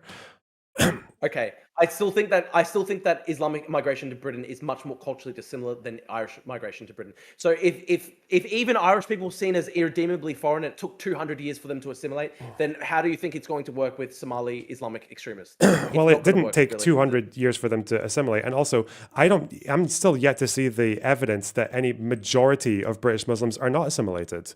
Majority of them, the overwhelming majority of them, are not committing terror attacks or... Oh, so true, dude. So true. Very assimilated. No, qualify it then instead of giggling like a little fucking fanny. Like, go on, tell me. Because okay, let me get up the Pew Research data into attitudes in the British Muslim community. You know, a majority of British Muslims basically think that there were no atrocities on October 7. Do you know that quite a lot of white leftists in the UK think that as well? Yeah, I know, but they're unfortunately part of the country. Of course, you're always going to get white leftists. But so if we're talking about assimilation, what is that not them assimilating to what is already a white leftist view in the UK? No, not at all, because they're being motivated by Islamic extremism. They're not motivated by white leftism. How do you know that? They're just by Islamic extremism. How do you know that? Have you seen the way that these protesters talk, even the Muslim ones? Some of them talk with Islamic language. A lot of them talk with secular language. A lot of them talk with Soviet-style propaganda on Israel. It's tribal. Tribal is not the same as motivated by Islamic extremism. Them having opinions about October 7th. No, this is the disaster. I'll explain to you the disaster, right? Even for more secular Muslims who are therefore more assimilated, you get the Hassan Pikers of the world who... they come to it from a left-wing perspective, but they still end up supporting Hamas and Hezbollah and all these insane terrorist groups. So that's a huge problem. We're talking about Muslims in the UK who I know, but I'm giving you an example. A good example of this is Zara Sultana. I don't think she's an Islamist necessarily. She's a leftist, but she has this kind of tribal. But she has this tribal attachment to Hamas and Hezbollah and all these Islamic extremist groups. Yeah, and you'll notice, by the way, that the majority of them do what about that? They protest, some of them commit hate crimes, but the majority of them... I've got the data. Half of all British Muslims think homosexuality should be illegal. 23% want Sharia law. Beautiful. Like you think this is a simulation? It's One not a simulation. Sharia, Obviously wait, not. one Sharia law. What does that mean? As like the main law of the land. No, that's not what that means necessarily. No. Okay. You think they just want Sharia law for ceremonial weddings and stuff like Well, that? who did they vote for? Muslims. in the UK? 52% said that they want homosexuality to be illegal. Who did they vote for, Drew? Who did they vote for? Oh my God. 4% said that they sympathize with people who took part in suicide bombing. So what's 4% of 4 million people? That's still what? Like 100, that's more than 100,000 people who 40,000. sympathize with suicide bombings. That's fucked up. Again, what are they doing? What is any substantial number of them, like past like 1 or 2% of them doing? What do they do? What does the average Muslim in the UK do? Okay, this is a really good point. Okay, this is a really good question. Do you agree that the 4% of British Muslims who sympathize with people who take part in suicide bombings, at least that 4% should be deported? For having sympathies with someone, I don't think you should deport someone for thought crimes. No. For sympathizing with suicide bombings. So you feel safe living in the country where, like, what? There's 150,000 people who believe in Islamic suicide bombings. Do you think that's good? That's a simulation. You said sympathize. Yeah, I don't think you should deport someone for saying they have sympathies in a poll. So 1% said that they completely sympathize. They actually full outright support it. So that's what? 40,000 people out of. Did you go from sympathize to fully outright support it? No. So here's the point. It said 1% said they. You're just like adding. I love how you just like add adjectives to things that you're saying. I'm reading it out to you. I'm reading it out to you. 4% of British Muslims surveyed said that they sympathize with people who took part in suicide bombings. 1% said that they completely sympathize, while 3% said that they sympathize to some extent. 4%, another 4% said that they sympathize with people who committed terrorist actions as form of a political protest generally. So what? That's like at least 100,000 people basically who sympathize with the action of terrorist attacks in the name of Islam. Yeah. Do you think that's a simulation? How many? That's a simulation? I think the fact that it's 4% actually does suggest a simulation. Thank you. How many Irish people? Oh, beautiful, dude, beautiful. 4%. That's still 100,000 people who believe in Islamic terrorist attacks. Do you think that 100,000 people? Surely you should at least agree with me that 100,000 component should be deported. Anyone who supports suicide attacks should be deported. No, I'm not deporting people just because they answer questions that are just because bad they in a support poll. suicide. Because they. Oh my God, dude! You're actually suicidal. You actually want people to live in Britain as foreigners who support Islamic terrorist attacks. That's fucking mental. Yeah. You think we should deport Irish people how is that? Do you think we should? So there are Irish people in the UK who sympathize with the IRA. Irish people who support that. Yes, I genuinely do. I hate who the sympathize IRA. with the IRA. Yeah. Yes, I actually genuinely think that. That's a lot of deportations for opinions. Good. Anyone who supports the IRA should be deported. Okay. Do you acknowledge that that's a fairly illiberal opinion to deport people for opinions? I want to have a liberal. For opinions, for supporting terrorist groups, dude. It's I want an to have a liberal opinion. democratic society. Yeah, no, it's not just an opinion, because when people support terrorist groups, they're fundamentally saying that they hate the state, that they want to overthrow the constitutional order of the country. Well, yeah. When was the last time we had a suicide bombing in the UK? Oh, okay. Don't worry about it then. There's only. It's almost like it's an opinion. I don't even. Yeah. It's almost like it's in their head. Yeah. How many people in the UK like sympathize with fucking Nazis? How many people in the UK sympathize with the IRA? How many people in the UK sympathize? Let's go through this. This is so fucking smart. Okay, let's go through this. So Jihad al-Shami goes out and he stabs a bunch of Jews at the Jewish synagogue in Manchester. Based off those statistics that we found of the polling of the British Muslim community, and let's be real. Who's really going to answer an opinion poll with their real beliefs and tell them that they support suicide attacks? So, of course, it's an undercount. But let's just say... Oh, it's an undercount now. It's probably 50%. No, it's not 50%, but it might be as high as 10%. But, even if it's like... Okay, maybe 9. Even let's go on the... Let's even go with the most conservative. Let's say 1% of British Muslims agree with what Jihad al-Shami did. That's still 40,000 people. And you think it's fine for 40,000 people to live in your country who would theoretically be fine with people going out and just stabbing. Do you think I said it was fine, or whether or not you should deport them? Of course they should be deported. If they want to go out and stab people in the street, of course they should be deported. And I guess this also includes deporting second generation migrants to places countries they've never been to. 100%. And I don't care. I don't care if you're a second generation migrant. If you believe in killing Jews in the streets of Britain, you need to go. Yeah, and do you expect all these countries to take these deportees? You need two. It doesn't matter if you they need take two them. sides to Just take a deportation. Drop them off. Explain. Yeah. Airdrop them on a parachute. All European states, all the America, NATO. There should basically be a NATO-like alliance where these countries that refuse to accept deported citizens, there will be massive economic pressure on them to take them back in. So if they don't take it back into if they refuse to take back deported citizens, then we're going to have to consider things like, for example, suspending foreign aid, these types of things. So we're going to suspend foreign aid. So say like a Sudanese second generation migrant writes in a poll, this is your scenario, he writes in a polling question, I've got sympathy with Second Intifada suicide bombers, right? Sympathy. Yeah. And then we deport them. And Sudan says 100%. no. And we say, okay, fuck you. We're going to take away foreign aid to the people who are starving in fucking Zamzam. Well, there's going to be basically about 30 European. It'll be a coalition. And this is all because it makes you uncomfortable to think that we might be less white. No, it's not about whiteness at all. It's not about whiteness at all. I just don't want people who support suicide bombings. You brought up white British, by the way. Yeah, but what I'm trying to figure out the practicalities of how you want to action this. So, well, I'm explaining it. I'm literally explaining to you. There will be a coalition of the willing of about 30 plus Western states. And collectively, we will say that as a condition for trade, as a condition for foreign aid and all these things, you have to accept refoulement of citizens of people. And we know that Pakistan accepts citizenship by blood descent. So it doesn't matter if somebody was born in Britain. They will still have to accept them. That's one country. To be clear, not every country does that. Bangladesh didn't let Shamima Begum back because she's never been there, right? So it's not refoulement, it's deportation.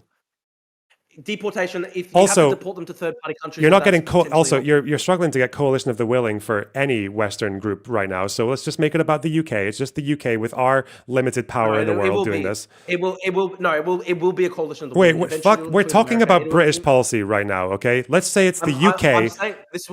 What if you can't? What if you're the only one country that wants to do this? Because it seems like even with Viktor Orban's Hungary, even with countries that are more right wing than us, they don't do shit like this. So you're going on the extreme. We're going over the fucking cliff now. I'm not extreme. We're so far right. You're leaning further right than someone who just had their fucking right leg blown off, Drew. So you are alone in this. Britain, it's not far right at all. Drew Pavlou's this Britain. Is a moderate option. This is a moderate option. Drew Pavlou's UK is alone in this. One at a time.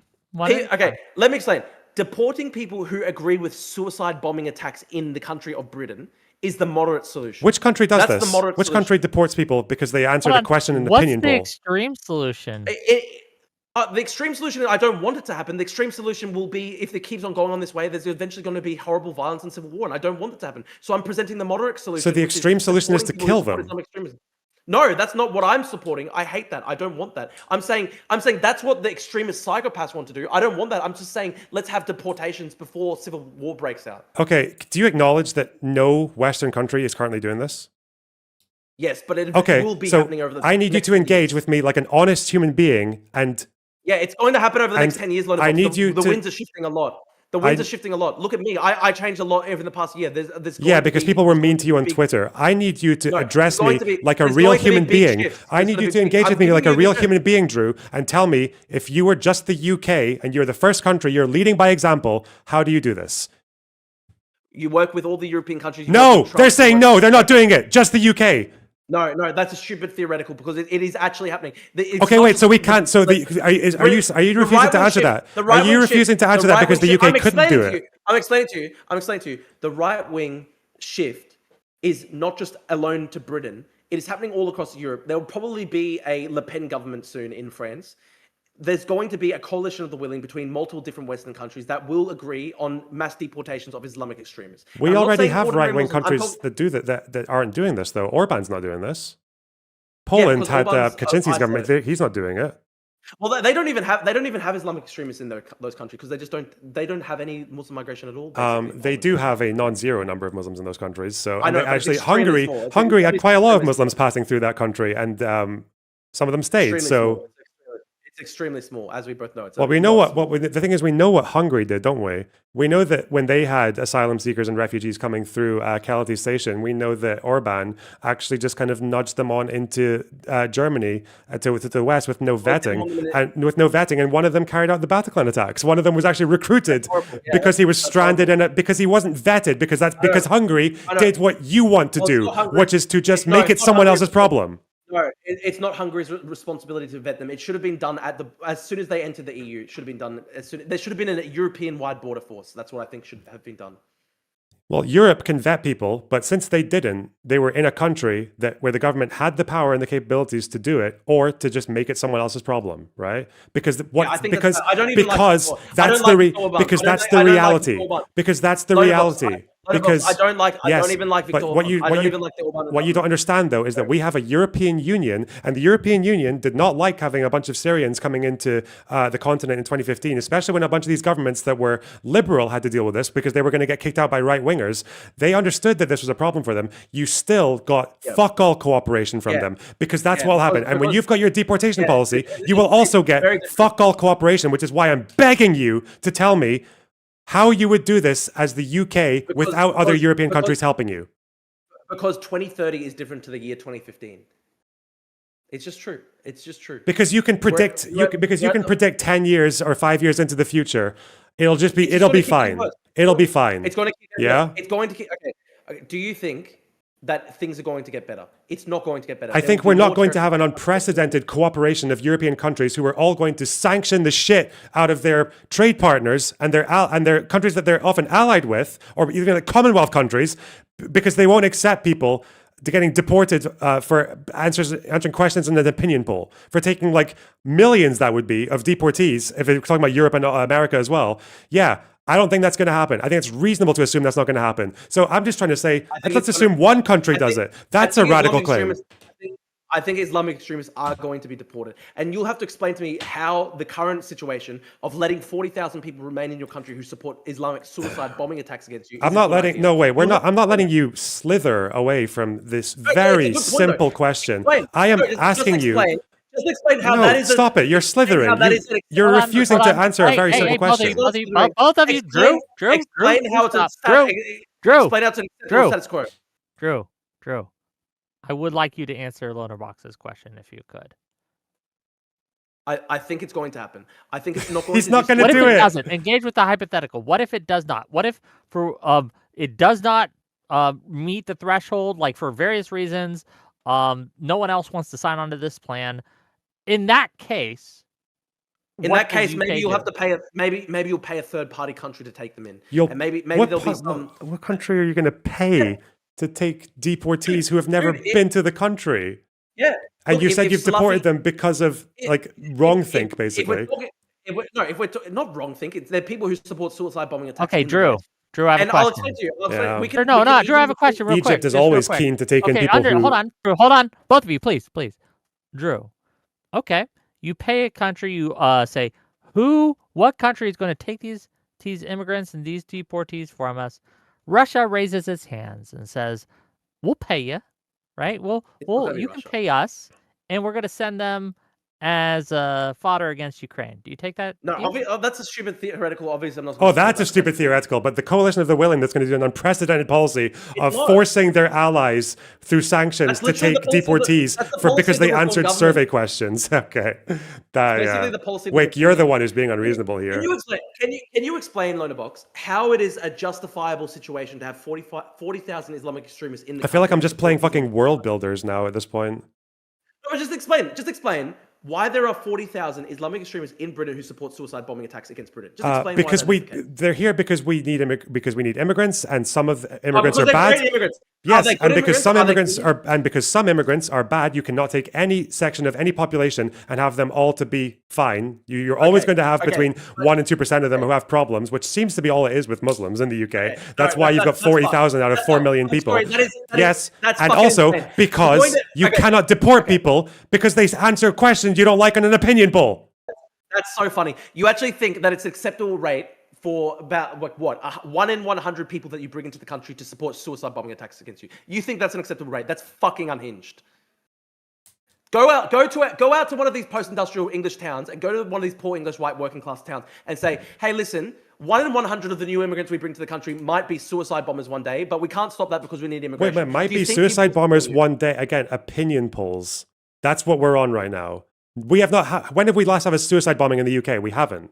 Not for a long, long time, have we? Oh, the last one was what? The Manchester Arena bombing where they killed 30 kids. Yeah. And that was actually... Do you know why that happened? Atrocity.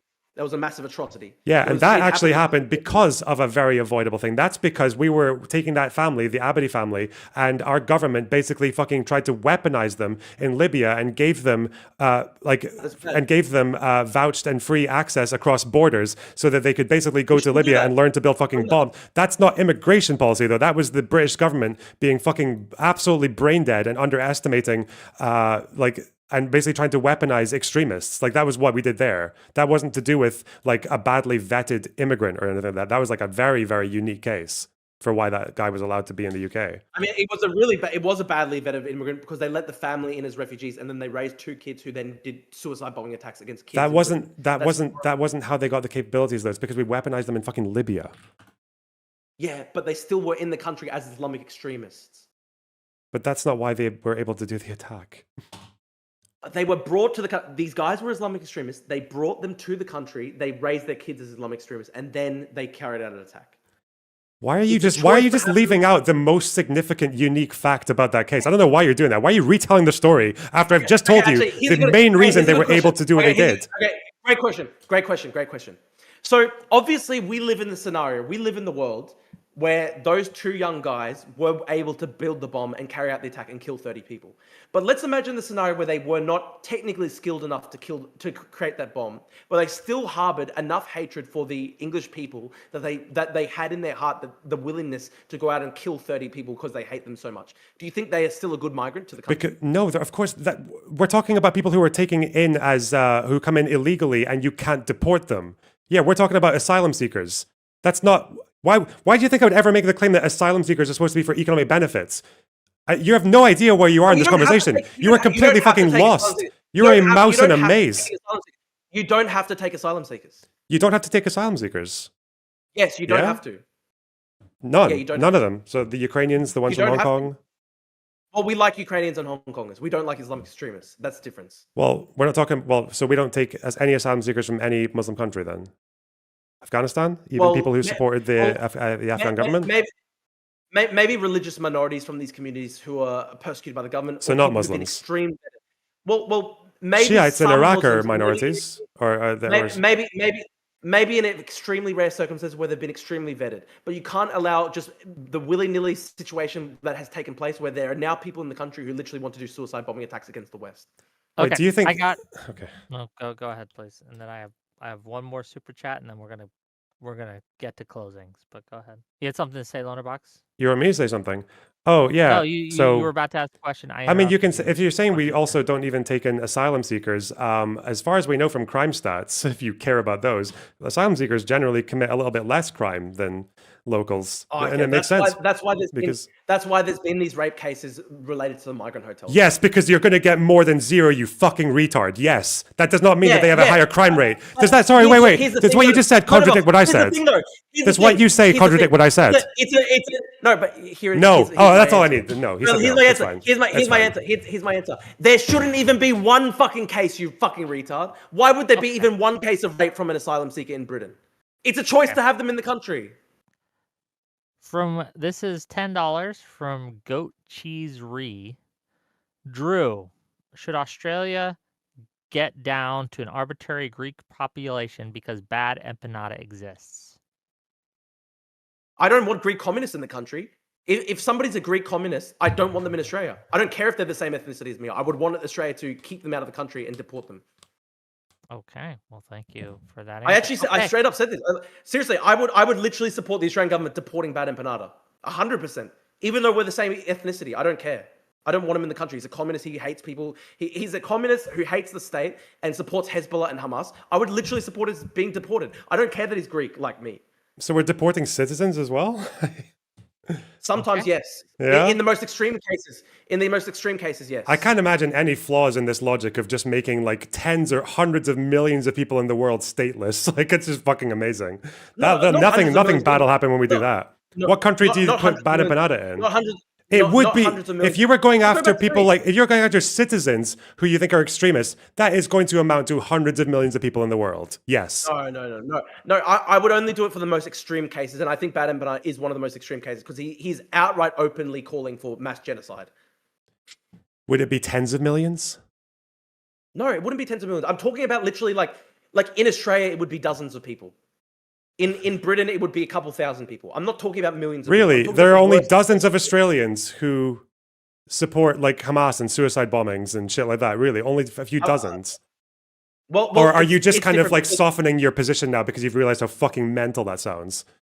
No. Like, it's different because Bad Empanada he's unfortunately part of the majority population of Australia. He's unfortunately part of the majority population of Australia. It's a bit different to somebody who's like a really recent migrant who's like a Somali Islamist extremist and stuff like that. I mean, the world is full of migrants, and you seem to have a very low threshold for wanting them deported to the point that they can answer a survey question in a tribal way that supports violence.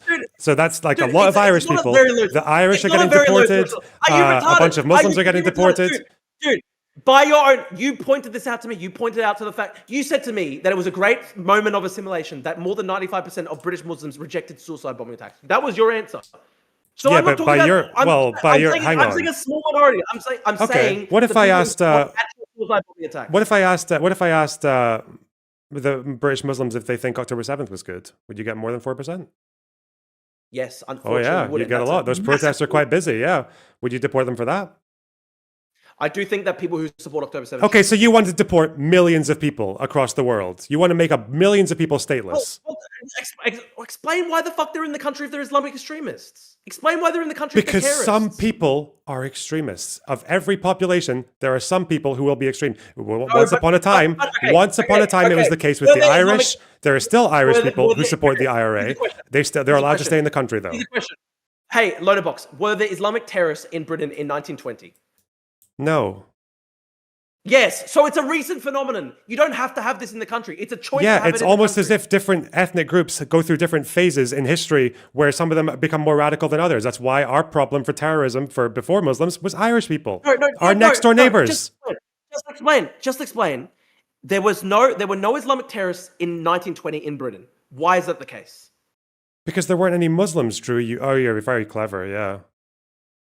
But I'm pointing out Islamic terrorism is an imported problem to the West, and I've got no problem with Muslims who assimilate, but people who support Islamic terrorism have to go. But your threshold for you want to reduce. My threshold is wait. So why don't you think we should let in? So why shouldn't we let in? So we should let in asylum seekers then, from Muslim countries, Syrians, Eritreans, Somalis. I mean, only if they're the most extreme vetting possible, where we absolutely know that they're not Islamic terrorists. Yeah. What do you think we do if we find the asylum seeker who's a terrorist? They don't do any vetting right now. What the fuck are you talking about? They don't do any vetting. Are you kidding? There was a guy in Britain recently. You don't know how you don't know how any of these systems work. You don't know how these systems work. You don't know how these systems work. You're retarded. There's a guy in Britain recently who's literally been charged with rape. He was an asylum seeker in one of these asylum hotels. He's been charged with rape, and he was convicted of terrorism offenses in Egypt. Do you think that's an example of vetting, Lonerbox? We have had a backlog of asylum seekers under the Tory government where a lot of people were having delayed processing and were between an initial screening and interviews. Okay, if you can't process them, then don't let them in. If you can't process them, don't let them in. Well, we are processing them. That's the problem. It's not Labour's fault that the Tories weren't processing them quickly enough. But again, even if do you acknowledge now that even if you process people, you are going to have people who slip through the cracks? Do you acknowledge that? Do you agree that these? Okay, do you think that the 40,000 people in asylum hotels in Britain should be deported? No. Why? They're not legally in the country. They should be sent home. Oh, how do you legally claim asylum in the UK? You don't go through 30 different countries to claim asylum. Do you not? How do you legally claim asylum in the UK? I'll tell you. Asylum should be. This is how it should be done in the future. It should be limited only to countries that are right next to Britain. Yeah. How should? What law says that? That's the law that they should make it. You want to make so you acknowledge that that's not the law, right? So yeah, but are they here illegally or not? Are they here illegally or they not? Are here illegally. No, how? By what law? Because most of them are not real asylum seekers, and I'll tell you why. No, that's actually false. Most of them are real asylum seekers. Most of them passed their applications. You just lied. 3/4 of them. Three-quarters of them. No, I'm not. Succeed in their applications. Is France a safe country? But that's not the law. 3/4 of them succeed their applications. Why Because the British asylum system is too weak right now. It doesn't even properly vet people at all. So That's you why they're acknowledge, accepting okay, people. so you acknowledge that it's not illegal. People who are in France are not at real immediate risk. There's literally no reason for somebody. Actually, this is a good question. Do you think there's any justifiable reason for somebody to travel from France to Britain for asylum seeking? Yes. Why? But just France don't, is a hang safe on, country. you're dodging one question though, first of all. We can talk about safe countries if you want, but I need you to acknowledge, you're not saying it's illegal then. You're saying it is legal right now, but you'd like it not to be. If you want to claim asylum in the UK, there are two ways you can do it. One is you can arrive through a temporary visa and claim when you're here, but you can also just be in the country, and it doesn't matter how you got here. You can come in on a boat, you can swim over, you can fall out of a fucking plane. No. You have to be in the country to claim asylum. It's not illegal migration. It's not. It's asylum seeking. The dinghies. Do you think the dinghies are justified then? It's legal asylum seeking. Yes. It's not legal. That's why the It is British are legal. trying to Why do you appeal think they? back. It's Why not do you think legal. they? Why do you think they get granted asylum if it's illegal? Yeah, well, maybe the current system's retarded, but realistically, it should not No. be happening. The reason we have. Do you know? Can you think for 1 second? Okay, just stop. Okay, breathe. I need you to think. Why would any country, because actually most countries do this, the Refugee Convention does this, why do you think a country would say that sometimes if you want to... I'm just trying to ask you a question, Drew. Calm down. I'm trying to ask you, why, can you just think of one reason why the Refugee Convention and most of the world would agree that if you want to claim asylum, sometimes you have to be in the country to do it. And it might not be through a legal route to initially get here. You can literally just change. You can easily change Britain's domestic laws. No, I'm asking you why. You said why is it? You said you don't. Do you think that law's retarded? I'm asking you. Please think of a good reason for it. I just want to see if you can use your imagination. Why? Yes, because Britain is an island. No, not because Britain is an island. Why would refugees? Why do you think refugees? I'm maybe just giving it away now. Why do you think refugees, people who are fleeing war, persecution, why do you think they might be in a position where they can't just get a temporary visa and fly over? The EUCHR and the Refugee Convention were built in a world when people were where that was designed for this. It was built right after World War II, and it was designed for people going from one country that was in conflict to immediate safe haven. There's nothing in the Refugee Convention that says that somebody should be allowed to country shop and go through 50 different countries until they get to Britain and say, this is where I'm seeking asylum. You just completely dodged my question. If you want to get to safe countries, we can, but I'm trying to get you to this question. Why do you think the Refugee Convention and most of these countries that take in refugees that are party to it would agree that sometimes you cannot be expected to just fly over in a temporary visa? Sometimes you might come in through an irregular channel. Yes? Why? Why? Because you're a refugee. Yes, thank you. Got it. Mashallah, Habibi. Okay, so your next question is safe third countries, okay? Your next question about first safe country, but yeah? Here's the thing though. It can be so easily abused by just young men who are economic migrants. And that is what is happening. Unfortunately, that is what is happening. No, it's not, because they're vetted and most of them succeed in their applications. Yeah, but dude, the current British vetting system is so weak. What's the vetting system? Can you describe the vetting system to me? The vetting system is that people like Jihad al-Shami's father can come into the country and then raise a son who becomes a terrorist while supporting Hamas and supporting October 7. How long ago did this guy come into the country? You realize that our asylum system has been modified. He came as a refugee. Do you realize how long ago? He came as a refugee. And how long ago? I'm not sure, mate. 15, 20 years ago. Oh, so before we made a bunch of changes to our asylum system and increased vetting.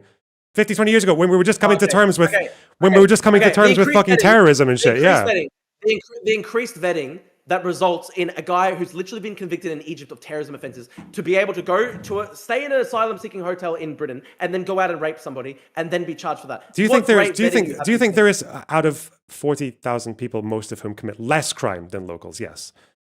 We have hundreds of thousands of asylum seekers in the UK. You understand that they commit less crime on average than locals. You understand that there's no such thing as a perfect vetting system. Drew, is there such a thing as a perfect? Is there such a thing? That's a point in my favor. That's a point in my favor. The fact that there is no such thing as a perfect vetting system means that you're just gonna have to shut down this stuff. Shut down this. Okay, you want to shut down this stuff and do what with them? So we see a small boat in the sea. What do we do to it? Send it home. Return it back to the shore, which is what Australia did. We have boat turnbacks. You have boat turnbacks. Boat turnbacks. That's what Australia did. It worked. Yeah. Just How send do me back to you know? school. How do you know it worked in Australia? We did it for 15 years in Australia, and we literally still tug the boats back to Indonesia. Yeah, and It still are happens you now. also? I'm guessing you're also aware that part of that Operation Sovereign Borders policy is that people who work for Operation Sovereign Borders, it is illegal for them to disclose information about their work to anyone, even to Parliament, to the government. Do you also I don't care. recognize that What's despite them the saying point? that their policy resulted in 0 border crossings, it didn't, did it? They stopped counting the boats. They didn't stop the boats. They stopped counting the No, boats. that's not true. That's You not still true. had No, people that's in not true. Cocos Keeling. You still had people in Saibai. You still had people in North Queensland. You had people boats- who actually made it round the routes into Australia. Yes, this is true. I know this because someone in the from past Operation couple Sovereign years, Borders there's admitted only it, didn't he? No, there's basically only been like one boat that's even made Australia. That's not true. That's not true at all. Hang on, where is it? All right, where's the guy? It was the guy who spoke to Kim Carr. Kim Carr's a communist. It was Michael He's like Outram. literally- Okay, tangents. It was Kim Michael. Kim Carr's like literally communist. It was Like, the Kim Carr, guy like, who was literally talking upset his to ass. Kim Carr. Pay attention. It was Michael I know. Outram. Michael Outram, the acting commissioner of Border Force, guy who was on Operation Sovereign Borders. We get illegal arrivals in Australia at the border all the time and have done for many years. It's because their they send them mandate. back. No, My point, they he's send it talking back. about arrivals in Australia, and those people go into Australia and get processed in Australia. No, Operation no, Sovereign that's not Borders is mandate. You're just okay. I know the truth hurts. Eh? It's embarrassing that I know your country better than you do. Yes, that's not even Operation true. Sovereign Borders didn't cover listen, everywhere. Tell me the exact number. Tell me the exact number of boats that have arrived in Australia in the We last don't know the number because Operation Sovereign Borders won't There's been disclose none. it. No, there's literally been It's none. because No, they there's won't literally disclose been it. none. No, that's not true. That's literally a lie. I'm just If- reading if it was right now. happening, Here, I'll it would send it be- to you. This is from the transcript from the government. If it was happening, no. If it was This is from happening, government it would be so transcript. obvious. This is from government transcript. I know it's obvious. I know That's this. why. I know this despite- because I'm Australian. I know this because I'm Australian. Dude, I Oh, know you're this watching because all I'm the Australian. borders at the last beach. What a time- fucking stupid thing to say. What an insanely fucking answer. You're actually fucking retarded. What I was going to say to you is this: because I'm Australian and I follow the news in Australia, I know for sure that the only time that there's been a significant boat that's gotten through is basically one time in the past 3-4 years. Okay, quick question. Very simple question. Does Operation Sovereign Borders cover the entire border of Australia? It covers basically the. The answer is maritime area. no. The answer is no. No, it doesn't actually. It's not the entire maritime area. And this Also, is it's- Michael it's- Outram saying it as well. Also, here's another point. Your nitpicking about Australian Operation Sovereign Borders is so retarded because Australia has to basically cover so much more water mass, whereas you're literally just basically dealing with Calais. It's so much easier. The English Channel is like 30 kilometers across at Calais. It's so much easier to turn the boats Are you back. just It's trying to literally pivot now because you infinitely realize that you got caught out being completely fucking wrong about I Operation Sovereign haven't. Borders? No, I haven't. I haven't because boats Wick, are not just coming to control Australia F now. There all are the no boats time coming- from When Michael was the last Outram. time a boat made it to Australia? Okay, so Michael Outram says, no, Senator, no. We get illegal arrivals in Australia at the border all the time and have done for many years, as you know. The reason Operation Sovereign Borders was set up was not to deal with Papua New Guinea. As I articulated, it has to do with people arriving on the high seas, primarily out of Indonesia. And Yeah, Sri I Lanka. knew that already. What's your point about this? I You know said that no it's- boats got into Australia. I'm not I was fucking. talking- no, I don't have a short no. memory. It's not, don't try to gaslight No. me, Drew. Come on, Wick. You No, heard that. no, You heard him say no, no, no crossings, no, none, zero. No. Yeah. Yeah. Maybe yeah. like a very small trickle. But what we're What? talking An about Operation is Sovereign Borders guy saying okay, all the okay, time. Okay, let me explain to you, right? There was wait, never so that it's many not the anyway. There was, and also, I'm sure you're aware. At the height. Okay, at the height, there were tens of thousands of people arriving. It's about At the height, there were 20,000, tens of yeah. thousands of people. About 20-something thousand. Yes, You're also... and the current arrivals are zero. You're the current also... arrivals are zero. Well, it's recorded arrivals is zero. They arrive all the time, according to Michael Outram. Yeah. No, Michael Hutchins, no, Not to mention- that is not the case. Not to mention that stop the Dude, boats didn't the actually last stop the time- asylum okay, seeking, did it? Because dude, plane dude, arrivals let- increased, Let me. didn't they? The last time a boat made landfall in Australia, it was literally front page news for the whole week. Why would I Every take your single Why would I news- take your word on this when you didn't $5 even know just that real Operation quick, Sovereign because Borders they- didn't Because I'm make it to fucking zero? Australian. Retard. I'm literally Australian. The last time a boat made landfall in Australia, it was front page news for a full week. You didn't even know Okay, it was that. front page- You didn't even know that OSB The Murdoch didn't bring it down to zero. The Murdoch media. the Murdoch media is obsessed with the boats. Do you think if the boats were arriving, they would not be trying to embarrass the Labour government by constantly pointing that out? That's a good It's- thing they're that not Operation arriving. Sovereign Borders makes it illegal to discuss figures or any facts about the operations. That's why they happen all the time, but we have no this is figures. important for discussion at hand. This is such a cope. This is such a massive cope, and I Drew. know it's a cope because, let me explain. The last time a boat made landfall in Australia, it was front page news, regardless of the fact that Operation Sovereign Borders, you can't talk about it in the press. It was front page news. Everyone saw it. I saw the visuals of the boat that had made it to Australia. It was front page news in Australia for fucking 5 days. Do you ever So think it happens I would know without if it was becoming happening news? in Australia. $5 from General Grievous to say, Drew, I'm part Jewish, and I want you to think of the cruel, retarded irony of turning refugees and boats around. This happened in it's the so 30s. They were murdered. No, it's so different. No, it's not. Why is it so It's not, different? dude. You're telling. Okay, I'll explain to you. Because refugees at Calais are safe in France. They're not going to be murdered in France. So it's not about like safety. The Holocaust, dude. Do you think? So which safe country there's- which safe country can an Afghan refugee or people going to Australia? What safe country? What refugee safe country can they go to before Australia? The first safe country that they get to, they should stay in. Yeah, but which They're is safe in that's why I'm Indonesia. asking you. They're safe in Indonesia, is Indonesia party to the Refugee Convention? Indonesia, they're safe in Indonesia. Wait, I don't- answer that question. Is Indonesia party to the Refugee Convention? Indonesia, they're safe in Indonesia. It's not a safe country. They go into detention centers and they rot and they get tortured. It's not a safe country for asylum seekers. There's actually between the countries that they come from and Australia. That's why. Which one is a refugee safe country? Well, there aren't ones. They shouldn't be coming to Australia. Oh, The first country. so you don't care. So you don't care about them going to a safe country. You just want them out of your country. Just say that. Just say you are happy to let them fucking rot in Indonesian detention centers where they have no future, no asylum, no processing, nothing, fucking subject to all kinds of criminal gangs, smugglers, human traffickers. You are fine with that so long as they don't come to Australia. At 20,000 a year. Kill yourself, you fucking prick. Jesus Christ. Oh, you're fucking retarded. You're actually mentally ill. It's not my I don't know why you're lying to. Australia. So what? It's not my responsibility. Yes, just say It's that. not my then. responsibility Yes. in Australia to take in random. It's not my responsibility in Australia to randomly take in refugees from Good. the entire Just world. say that. It's not my Yeah. Then responsibility. don't pretend to care about them going to a safe country.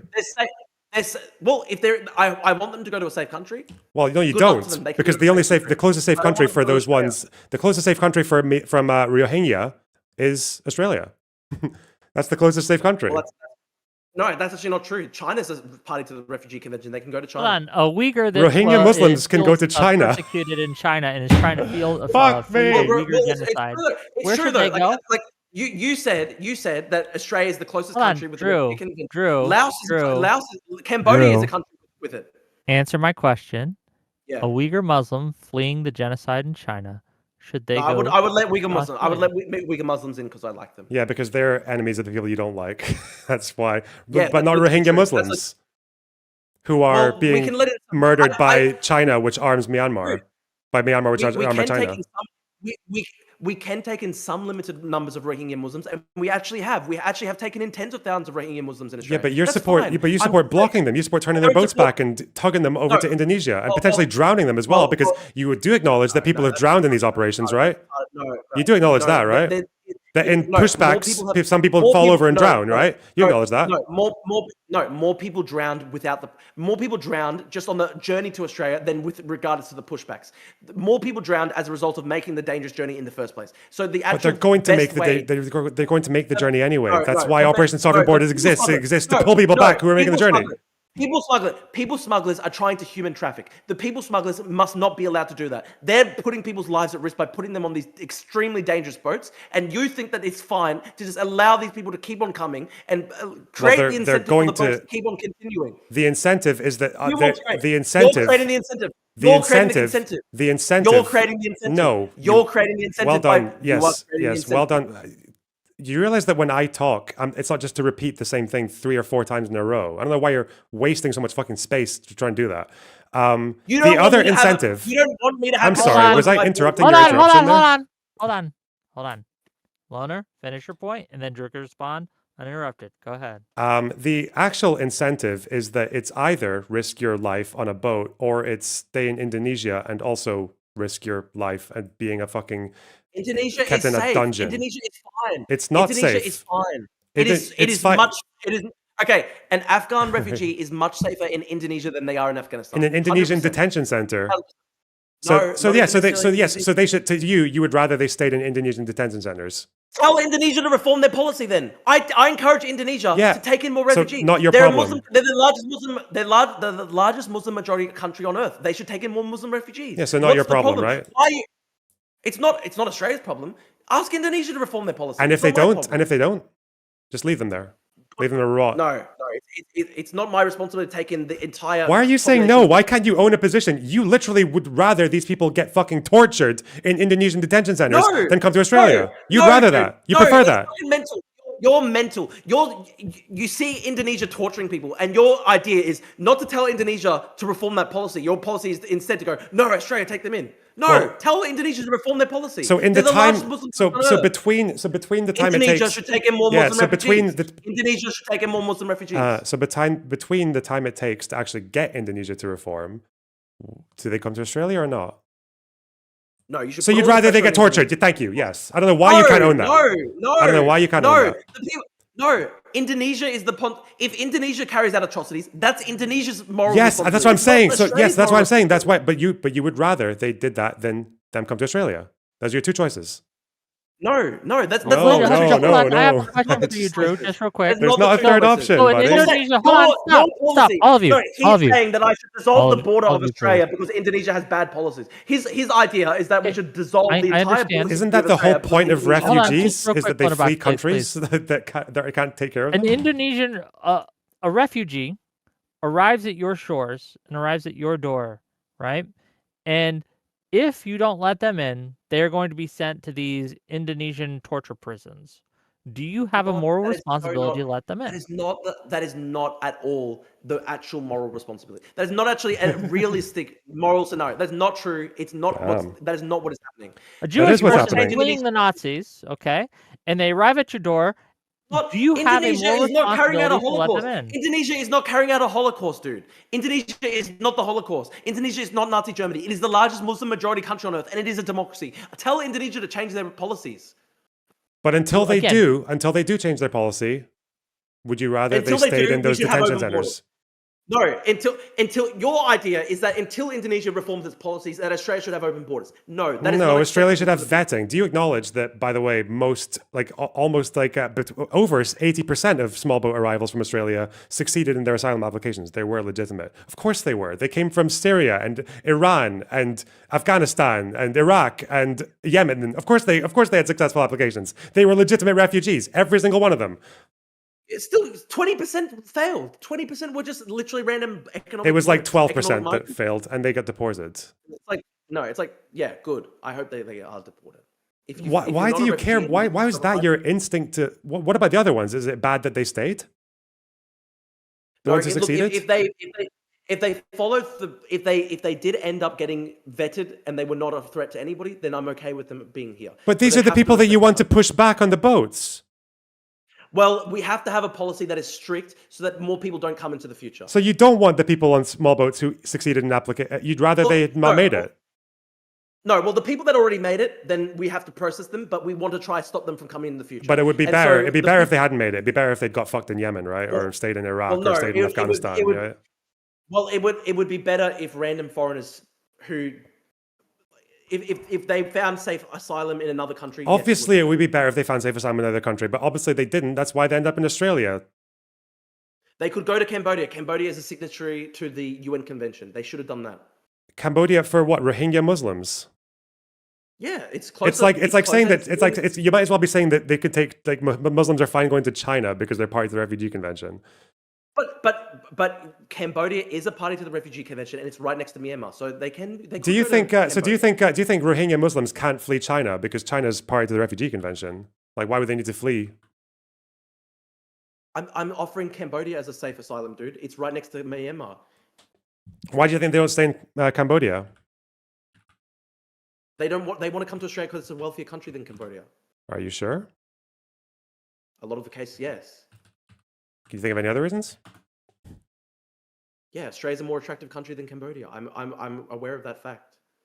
That's not the only reason. Okay, like Cambodia is also quite rough on Rohingya Muslims, but whatever. Okay, they could go to Papua New Okay, I Guinea. think They could we've go to, Papua New is it Guinea late? in the offshore processing centers. well, Papua New Guinea is party to the convention, so they could go to Papua New Guinea potentially. Have you seen how people were treated in Papua New Guinea from the offshore processing? Australia paid for that, by the way, It's because regrettable. Australia is basically paying these countries to take the load off them. Basically, that's actually a problem as well. Is like when you are trying to send someone who's coming to your border away, you kind of need the consent of the other country to do it. That's why you said you care about people smugglers. Well, we know that Operation Sovereign Borders people, because of whistleblowers, have actually been paying smugglers just to take people back, because it's otherwise they might just stay in the middle of the sea and drown.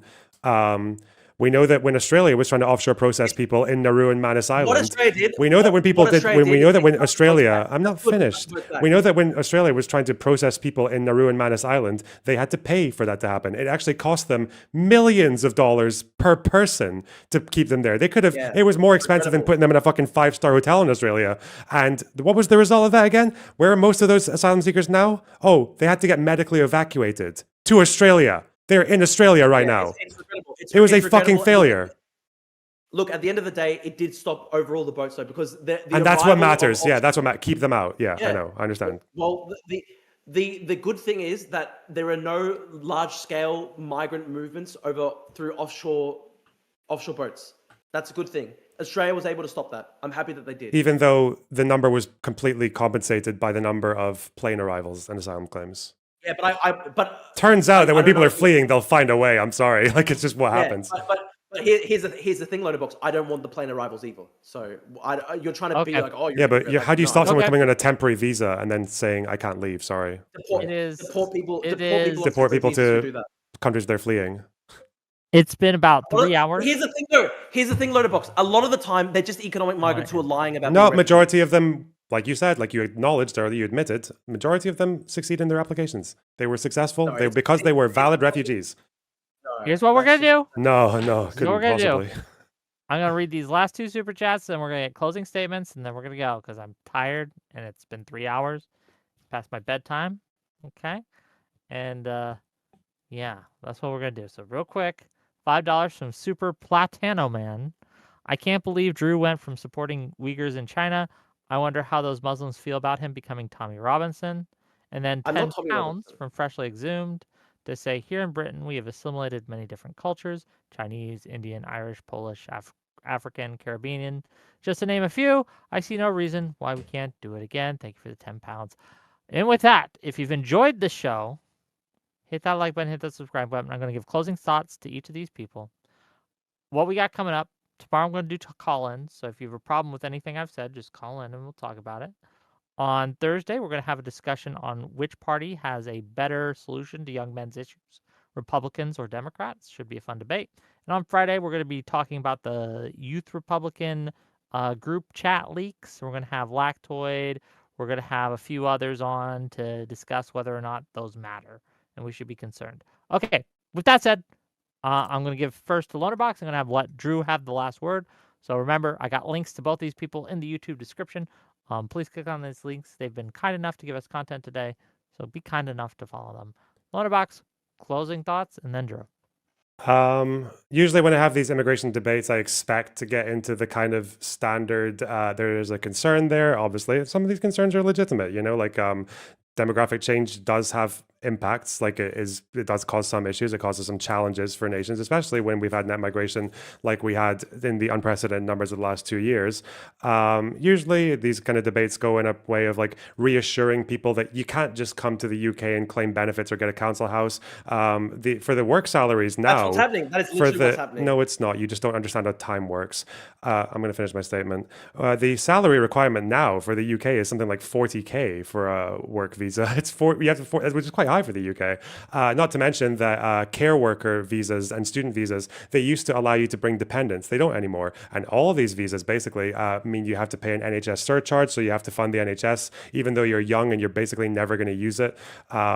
Yeah, we have a pretty robust immigration system. I think Keir Starmer has actually gone quite He's given the right, like basically every sensible thing they would ask for. He's made it so that you need to earn quite a lot. You need to have a very high education standard, like up to a degree level, even for a non-degree job.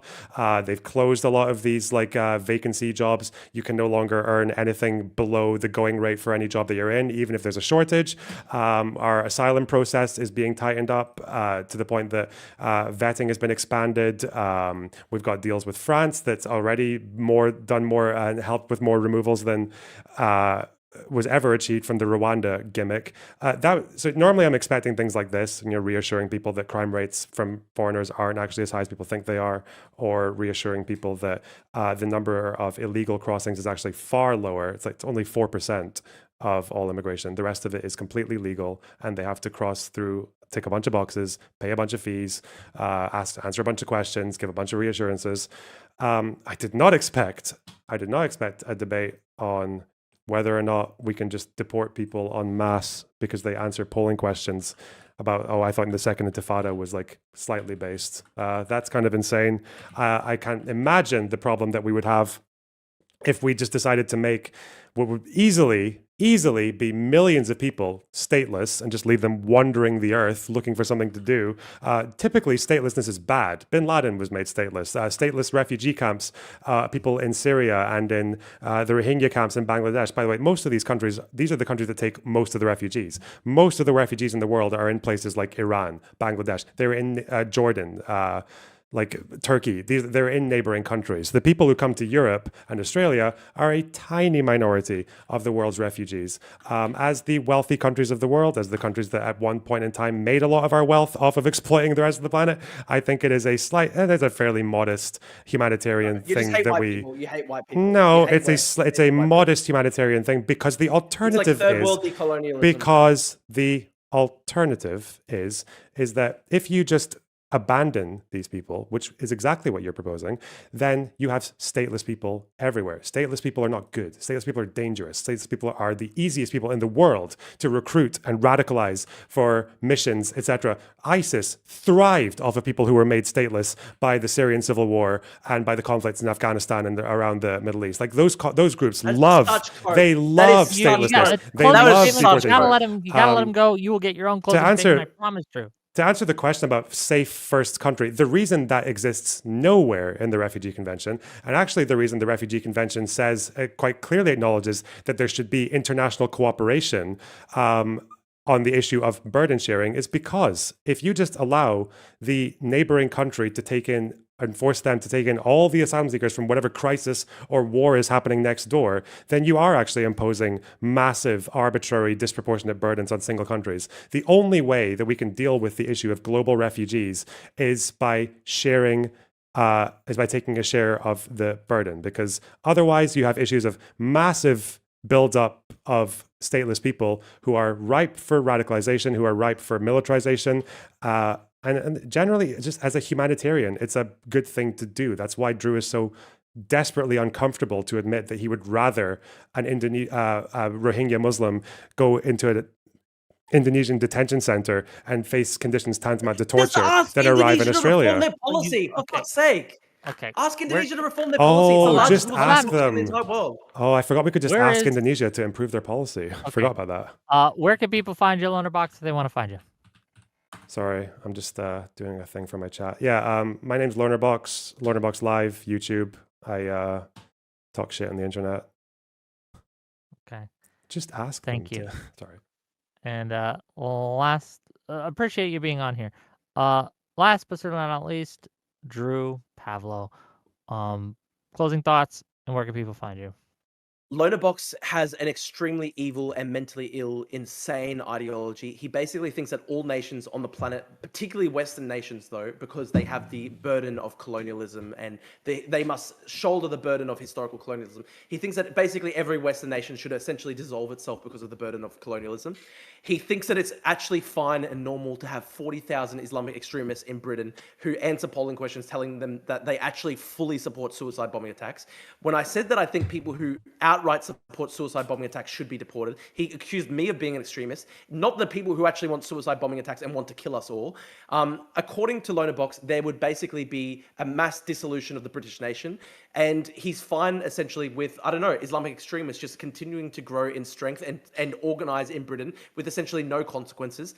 And he's just apparently fine with all these people living in Britain as foreigners supporting suicide bombing attacks and Islamic extremist terrorist attacks. It literally does not make any sense. Nothing I've said at all has been extremist. All I've said is that people who outright support open violence against the state, open violence against democracy, the mass killing of religious minorities like Jews, those people should be deported. I'm not talking about ordinary Muslims. I'm talking about outright Islamic extremists, people who literally say that they want suicide bombing attacks and Islamic extremist attacks.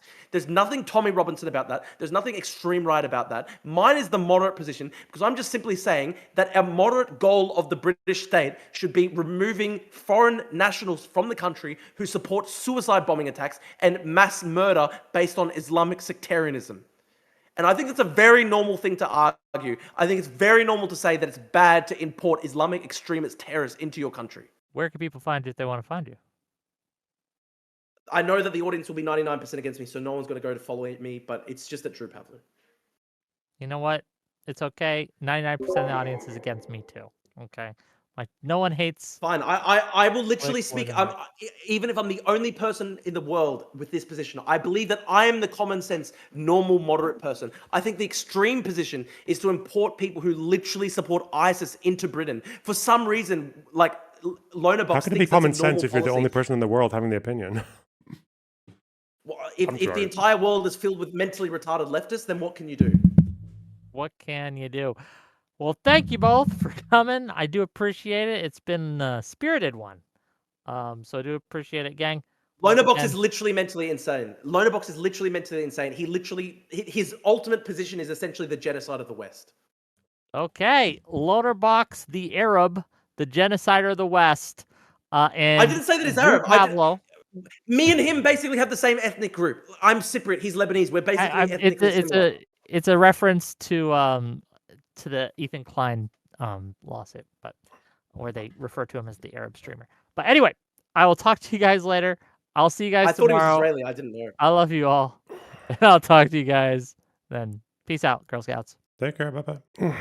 That was all right. Jesus. Ugh. Was I right or was I right? No, that was fun. What are you talking about? It was very informative. Very good for the soul. Holy shit, that guy. That guy. So are we going to call Loner Jewish going forward? I don't know. Fuck that. You have to hop on VC after that. What, like after stream? Just a bit much, wasn't it? I don't know, sometimes when I see someone just being so, like, illogical, I don't really know. Get my head around it. Gosh. I'll pay you $1,000 to convert. Isn't that, like, an incredibly low hourly rate? You want me to go VC on stream? Why? We're going to have a group chat. Do I really want to have a group therapy session after dealing with that shit? God, the moderate opinion. I don't understand how people can't contend with their dissonances, you know? It's weird. Spider. Damn. One. Whoever it was definitely doesn't feel like it was me. IZ, thanks for this tier 1 sub. Thank you. The gifted sub, I'm sorry. How long was the combo? Felt like a few hours, no? 3 hours? 3 hours? Gotta deal with Drew Pavlou? Yep. Holy shit. Ronan, did you catch that in the beginning of the stream, after like he talked about the Manchester building, like the South Bronx, he went like, and you rebutted him, went like, you should be grateful for me being a Zionist. You should be grateful for me defending Jews. And he did that. He thought you were Jewish. He was like, be grateful for me, Jew boy. Yeah, that felt a lot weirder now that he thought that. I thought he was saying that as like, oh, there aren't many people like us out there or whatever. I didn't know he was saying that I should be grateful because he thought I was Jewish. That's insane, man. That's fucking mental. He was saying that, yeah, he was saying that I should be grateful for his positions on Israel. Like, Jesus Christ, man. What the fuck? Such an insane person. What are the odds Yeah. Drew That didn't even- bounces back to the left within the next year? It's clear these are all new ideas to him. Philippe, thanks for the $10. What do you think? He'll go to the left next? No, he won't. Drew Pavlou Oh, has no. basically decided that he is going to model his entire career now off of like getting the maximum number of Elon Musk tweets, like, which is a shame. You know, he I think at one point he was kind of like lefty, liberal, whatever, and then he kind of got alienated by a few friends, I think, who supported October 7th, and I guess he just lost his mind over it, you know? And now his only validation comes from Elon Musk retweeting him, which is a shame because, you know, whatever you're looking for in life, Elon Musk retweets is not it. It doesn't really do anything for you. There's no purpose. I in don't that. really get why like an Australian would be so adamant about immigration policy in the UK. Because they It's not always even, they like, always do this. Like they always have foreign these policy. yeah. They always have this, like, again, it's the post-it note bullet point of fucking each different country. Yeah. It's just that classic, like that weird sort of, we're very liberal, but also here's the most deranged fucking, like, unprecedentedly right-wing immigration policy camp. The populists, yeah, all those pipes. Bizarre, man. Shit. I don't know how to deal with people Lonerbox. like that though. Like with the whole, like, oh, so it's okay that people get raped. I'm like, oh, fuck me, yeah, stupid. Abort the men. You Oh, can't man. really argue with people who like think like pre-crime is a good idea. Hmm? You can't really argue with people who think pre-crime is a good idea. Pre-crime, Watch yeah, Minority Report, yeah, and got the wrong idea from it. for answering a certain. Oh god, man, wild. Are men dumb though? Like, I don't know. Yeah. What do you think, Lonerbox? What? You think all men are dumb? No, Overall? some of my best friends are men, very fine people. Just some of them are weird. It's not even that. It's like lost men, you know, confused men. Yo, Lonerbox, spoke to the Al's guy. I don't know if you're doing the interview tomorrow, but he said, "Hey, Lonerbox, would tomorrow 4 p.m. your time would work for our interview?" Oh, he said you were yeah. the I'll person. answer that. Don't worry. I'll do it right now. Are you gonna do a live and learn thing? Maybe. Fuck. I feel like. No, it's fine. I think that went fine. I think at the beginning I was like, oh no, he's got some like British stats that I don't know. Oh shit, but yeah, fucking nothing. No big deal. You called him out really quick with that. It was nothing. Whatever. Wasn't Drew Pavlou like a lefty though? Like I was showing like he went to Ukraine and shit. Spoke to Dylan Burns, and then apparently he's like a grifter now, or something. I don't know. I think I want to do like a bit more of a deep dive into Japan. Yeah, like I know the big issues with Japan are like aging population. They can't afford to have like a welfare state and like the NHS or like a healthcare system to keep up. I think their debt and their economy is generally quite fucked. Yeah, I was just there like a few months ago. Their economy has been plateauing for the past 30 years. 43% of the population is above the age of 50. The population is what? Well, 43 of the percent of the population is above the age of 50. Yeah. So it's unsustainable without immigration. Yeah, but I'm just wondering like what that means. Yeah, because obviously that kind of aged population it's bad for debt. It's bad for like childcare access. It's bad for overworking. Yeah. Yeah. Overworking. No labor force. Yeah. What else is there? I think there's like alienation is a thing as well, right? Like fucking a lot, like really high suicide rates and loneliness and things like that.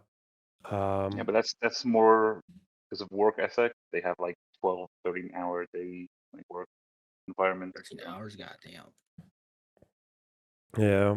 When you say like Japan, are you gonna do like Actually, modern, wait. like What's modern day the Japan or- average? How long is the average work week in Japan? You should maybe divide that to corporate and non-corporate, because I think the corporate jobs are very Oh. bad compared to others. What's their poverty rates? No idea. Because I do wonder. I always wonder how Japan can always be like so fucked economically, but like their problems aren't very obvious. You know, they have like above the OECD average of relative poverty. Homelessness, very low. The economy's been stagnant for 20 something years.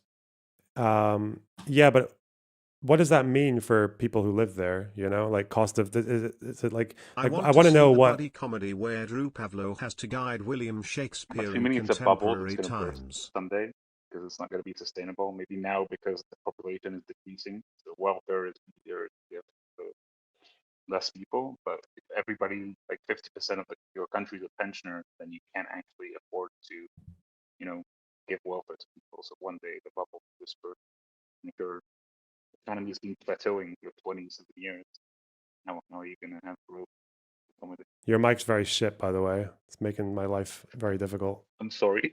That's I don't know okay. how to fix that.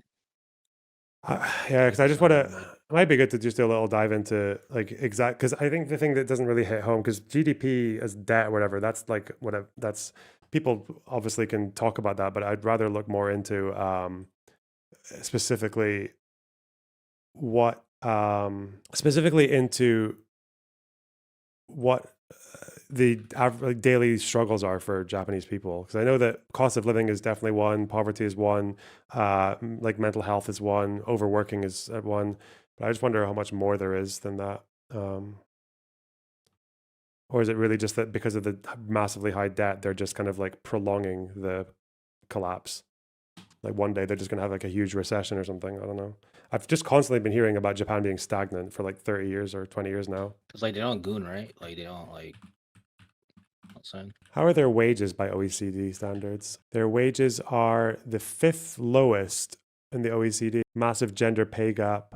Whoa. So they have low income. Is that a thing? What's the full list of? Yeah, they were 26 out of 38 countries. What's the OECD for wages? That's not good.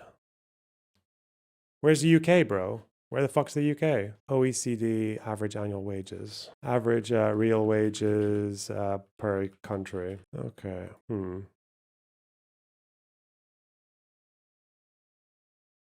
UK is like 6th. Like what, Sixth ranking overall? highest. Yeah. Do you have like a full list of GDP? them? There's like a graph on the OECD page. Some of Oh, these stream suggestions. let's go. That wasn't bad for what, day and a half of research. This is average annual wages. Oh yeah, United Kingdom. Bro, where the fuck is Japan? Why can't I not, can I not see it? Maybe you can search by country, the side or something. Oh yeah, you can add in. Where are the boys? Japan's, wait, it's here. Where is it? Am I missing it? The issues is Maybe the the graph combo is too of. populated.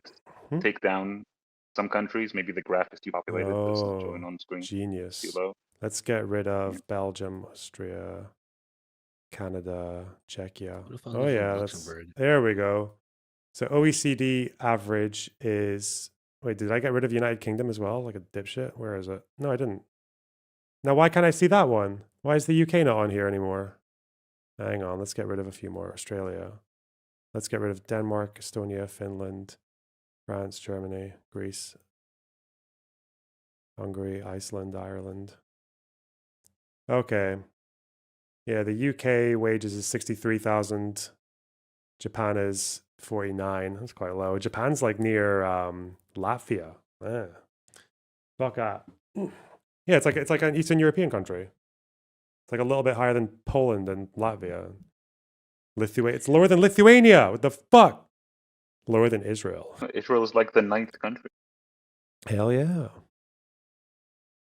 Why couldn't they just give me all of them on the thing? It's so annoying. Yeah, it's so annoying. Isn't Japan like top 6 economies though in the world or something? No. Yeah, that California. That's where. California is number 4, whatever. Okay. It's just huge. We got what, It's just 4.6 huge. trillion? So 4.6 trillion. T. Better. We still don't have healthcare, so that's a problem. But would you say, but the percentage of criminals who are migrants is different from the percentage of migrants who are criminals? Migrants are slightly more overrepresented in crime rates in the UK, but barely any migrants commit crime. If that's what you mean. It's like 10 in 1,000 or some shit. Or like 9 in 1,000. do people wear If you chainmail look in at the like UK? asylum, that is the most votes. Asylum seekers are less likely, right? Yes, they're less likely than regular migrants to commit crime. Yeah, and his whole problem was the boats. So silly. It's fucking stupid, man.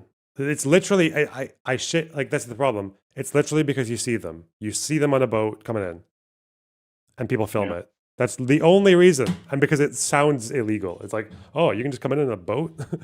It's usually men because that journey is very dangerous. But God, Don't the UK have like their own coast guard though? yeah. But the problem is that when you see people at sea and they're in distress, they're in a dinghy boat, they're in a dangerous situation. The obligation is basically that you have to allow them in so that you can take them in and interview them and then process them for asylum.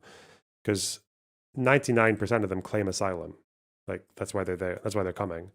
And by our law, like that's what we do. We let them claim asylum. Why can't like?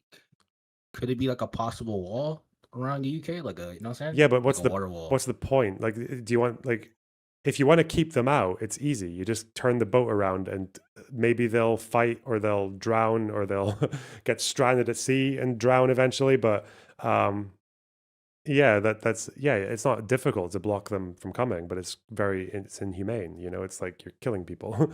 True. Yeah.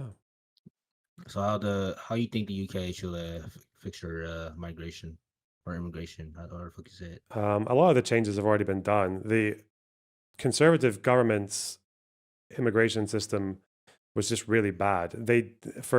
Especially for student visas, that was the big one. They basically just allowed people who were coming here on student visas to bring as many family members as they wanted. And the majority of people who came to the UK with student visas were not even students. It was the family members of students, like their kids.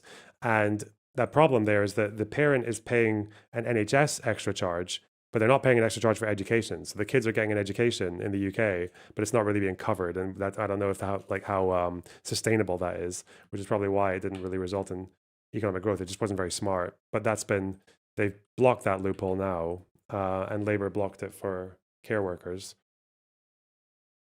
But yeah, Well, I think Europe is like more of a like.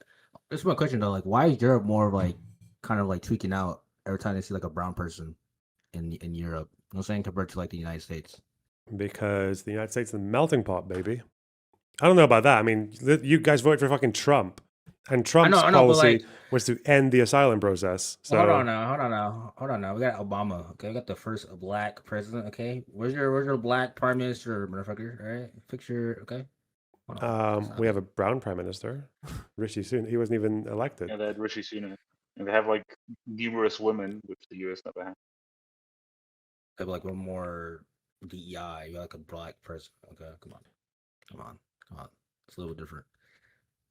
No, but like, why like Europeans like more of a tweaker when they see like a fucking Arab or a fucking African in their country? Like, I know the United States is like a melting pot, but still. Hello, TGDE. Hello. How's it going? Oh, it's going well. How about yourself? Oh, fine. What's your Just wanted story? Oh, my story? Oh, hold on. I gotta mute you on stream. Oh, geez, I heard myself. That's the worst. Just wanted to engage in the conversation a little bit, you know? Okay. Thought it What's was your thoughts on black people? I think they're cool. I'm definitely gonna say they're pretty cool. How about you, Spider? Yeah, all right. I thought that was really interesting when you brought up the fact about Indonesia having really like horrible detention centers, and then Drew just didn't really have a response to that. I thought that kind of showed his callousness, you know? Mm-hmm. It's the unwillingness to admit it as well. It's just like, fuck me. I know, that was Oh, super yeah, and when frustrating. he brought up Cambodia, like that's his neighborhood, and he didn't know how Cambodians treat Muslims. To be fair, I didn't know about the Indonesian detention centers. I'm thinking about doing a stream about that now on Wednesday or next Wednesday or something. What did you say about Because Cambodia? what's up? Oh, What did Drew Pavlou say about Cambodia? I don't quite remember, to be Oh, shit. frank. Like He the said hot that dogs. that might be a suitable destination For Indonesians? Oh yeah, for everybody knows Rohingyas Cambodia's in going Cambodia. great For- right now. Bro. Wait, are Rohingyas like an ethnic group and like where? The refugees from Myanmar. Myanmar. So let me Most get of them straight. are in So, Bangladesh. I think Juprab was like kind of branded. I think So why in the fuck? wasn't there was a whole debate about whether the Khmer Rouge actually genocided Muslims in the 70s in Cambodia. What's that, Cambodia? What the fuck? Isn't like a Yeah, border he clash just- between like Thailand and Cambodia? What the fuck, dude? All right. Okay, buddy. What I don't really understand like how he fell from, being such a liberal advocate. He doesn't really explain it very well. in Because my Elon opinion. Musk retweets him sometimes, and he has Ah. no fucking identity, and he's kind of stupid, and he just needs to fill that fucking hole. And he probably got bullied by too many lefties on the internet, so he just feels Yeah. kind of like destroyed and beaten like a wounded fucking deer, and he needs to One of the find his wings, and he can't do it himself because he lacks the inner fortitude. He can't handle It's people one on of the internet hating him, so he needs to have a new little fucking coddle space, and Elon Musk is offering that to him. So there we go. Change all your It's opinions. not Anakin Skywalker. Act like it's fucking reasonable. Like the normal position is to deport people for fucking opinions. Like Jesus Christ.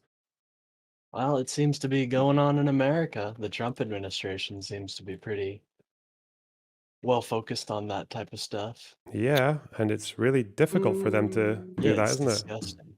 Yeah, it is. It is. I just sorry, a bit of a side there. Sounds like he was one of the casualties of the lefty wars that kind of went on during that 2024 era. Hmm. Heartbreaking. Well. What else, guys? yeah. Maybe I'm gonna fuck off soon, okay? Oh yeah, for Fuck. sure. You got to get to sleep. It's super late there for you. Yeah, but I'm kind of wired now. Maybe I'll play video games. No, I'm not. I'm going to sleep. Discipline. Oh, yeah, you got to have that. I Yeah, know go what you sleep, mean bro. though. After a good debate Don't make like that, it's promises you kind of can't hard keep. to settle Yeah. down. Okay. Yeah. UK's fucked, Well, huh? 30%. Anyways, I'll head out now. Like in You polls guys have a for, great night. It was good talking to you. for reform. Wait, Same what? here. I'm gonna I've seen the latest oh. like polls for the UK elections, and it's like 30% for reform. Yep, Like they are 14. cooking. Yeah. Good luck. No way. I'm gonna need it. Night. All right, bye bye. Subscribe, you fucking assholes. I mean, sorry.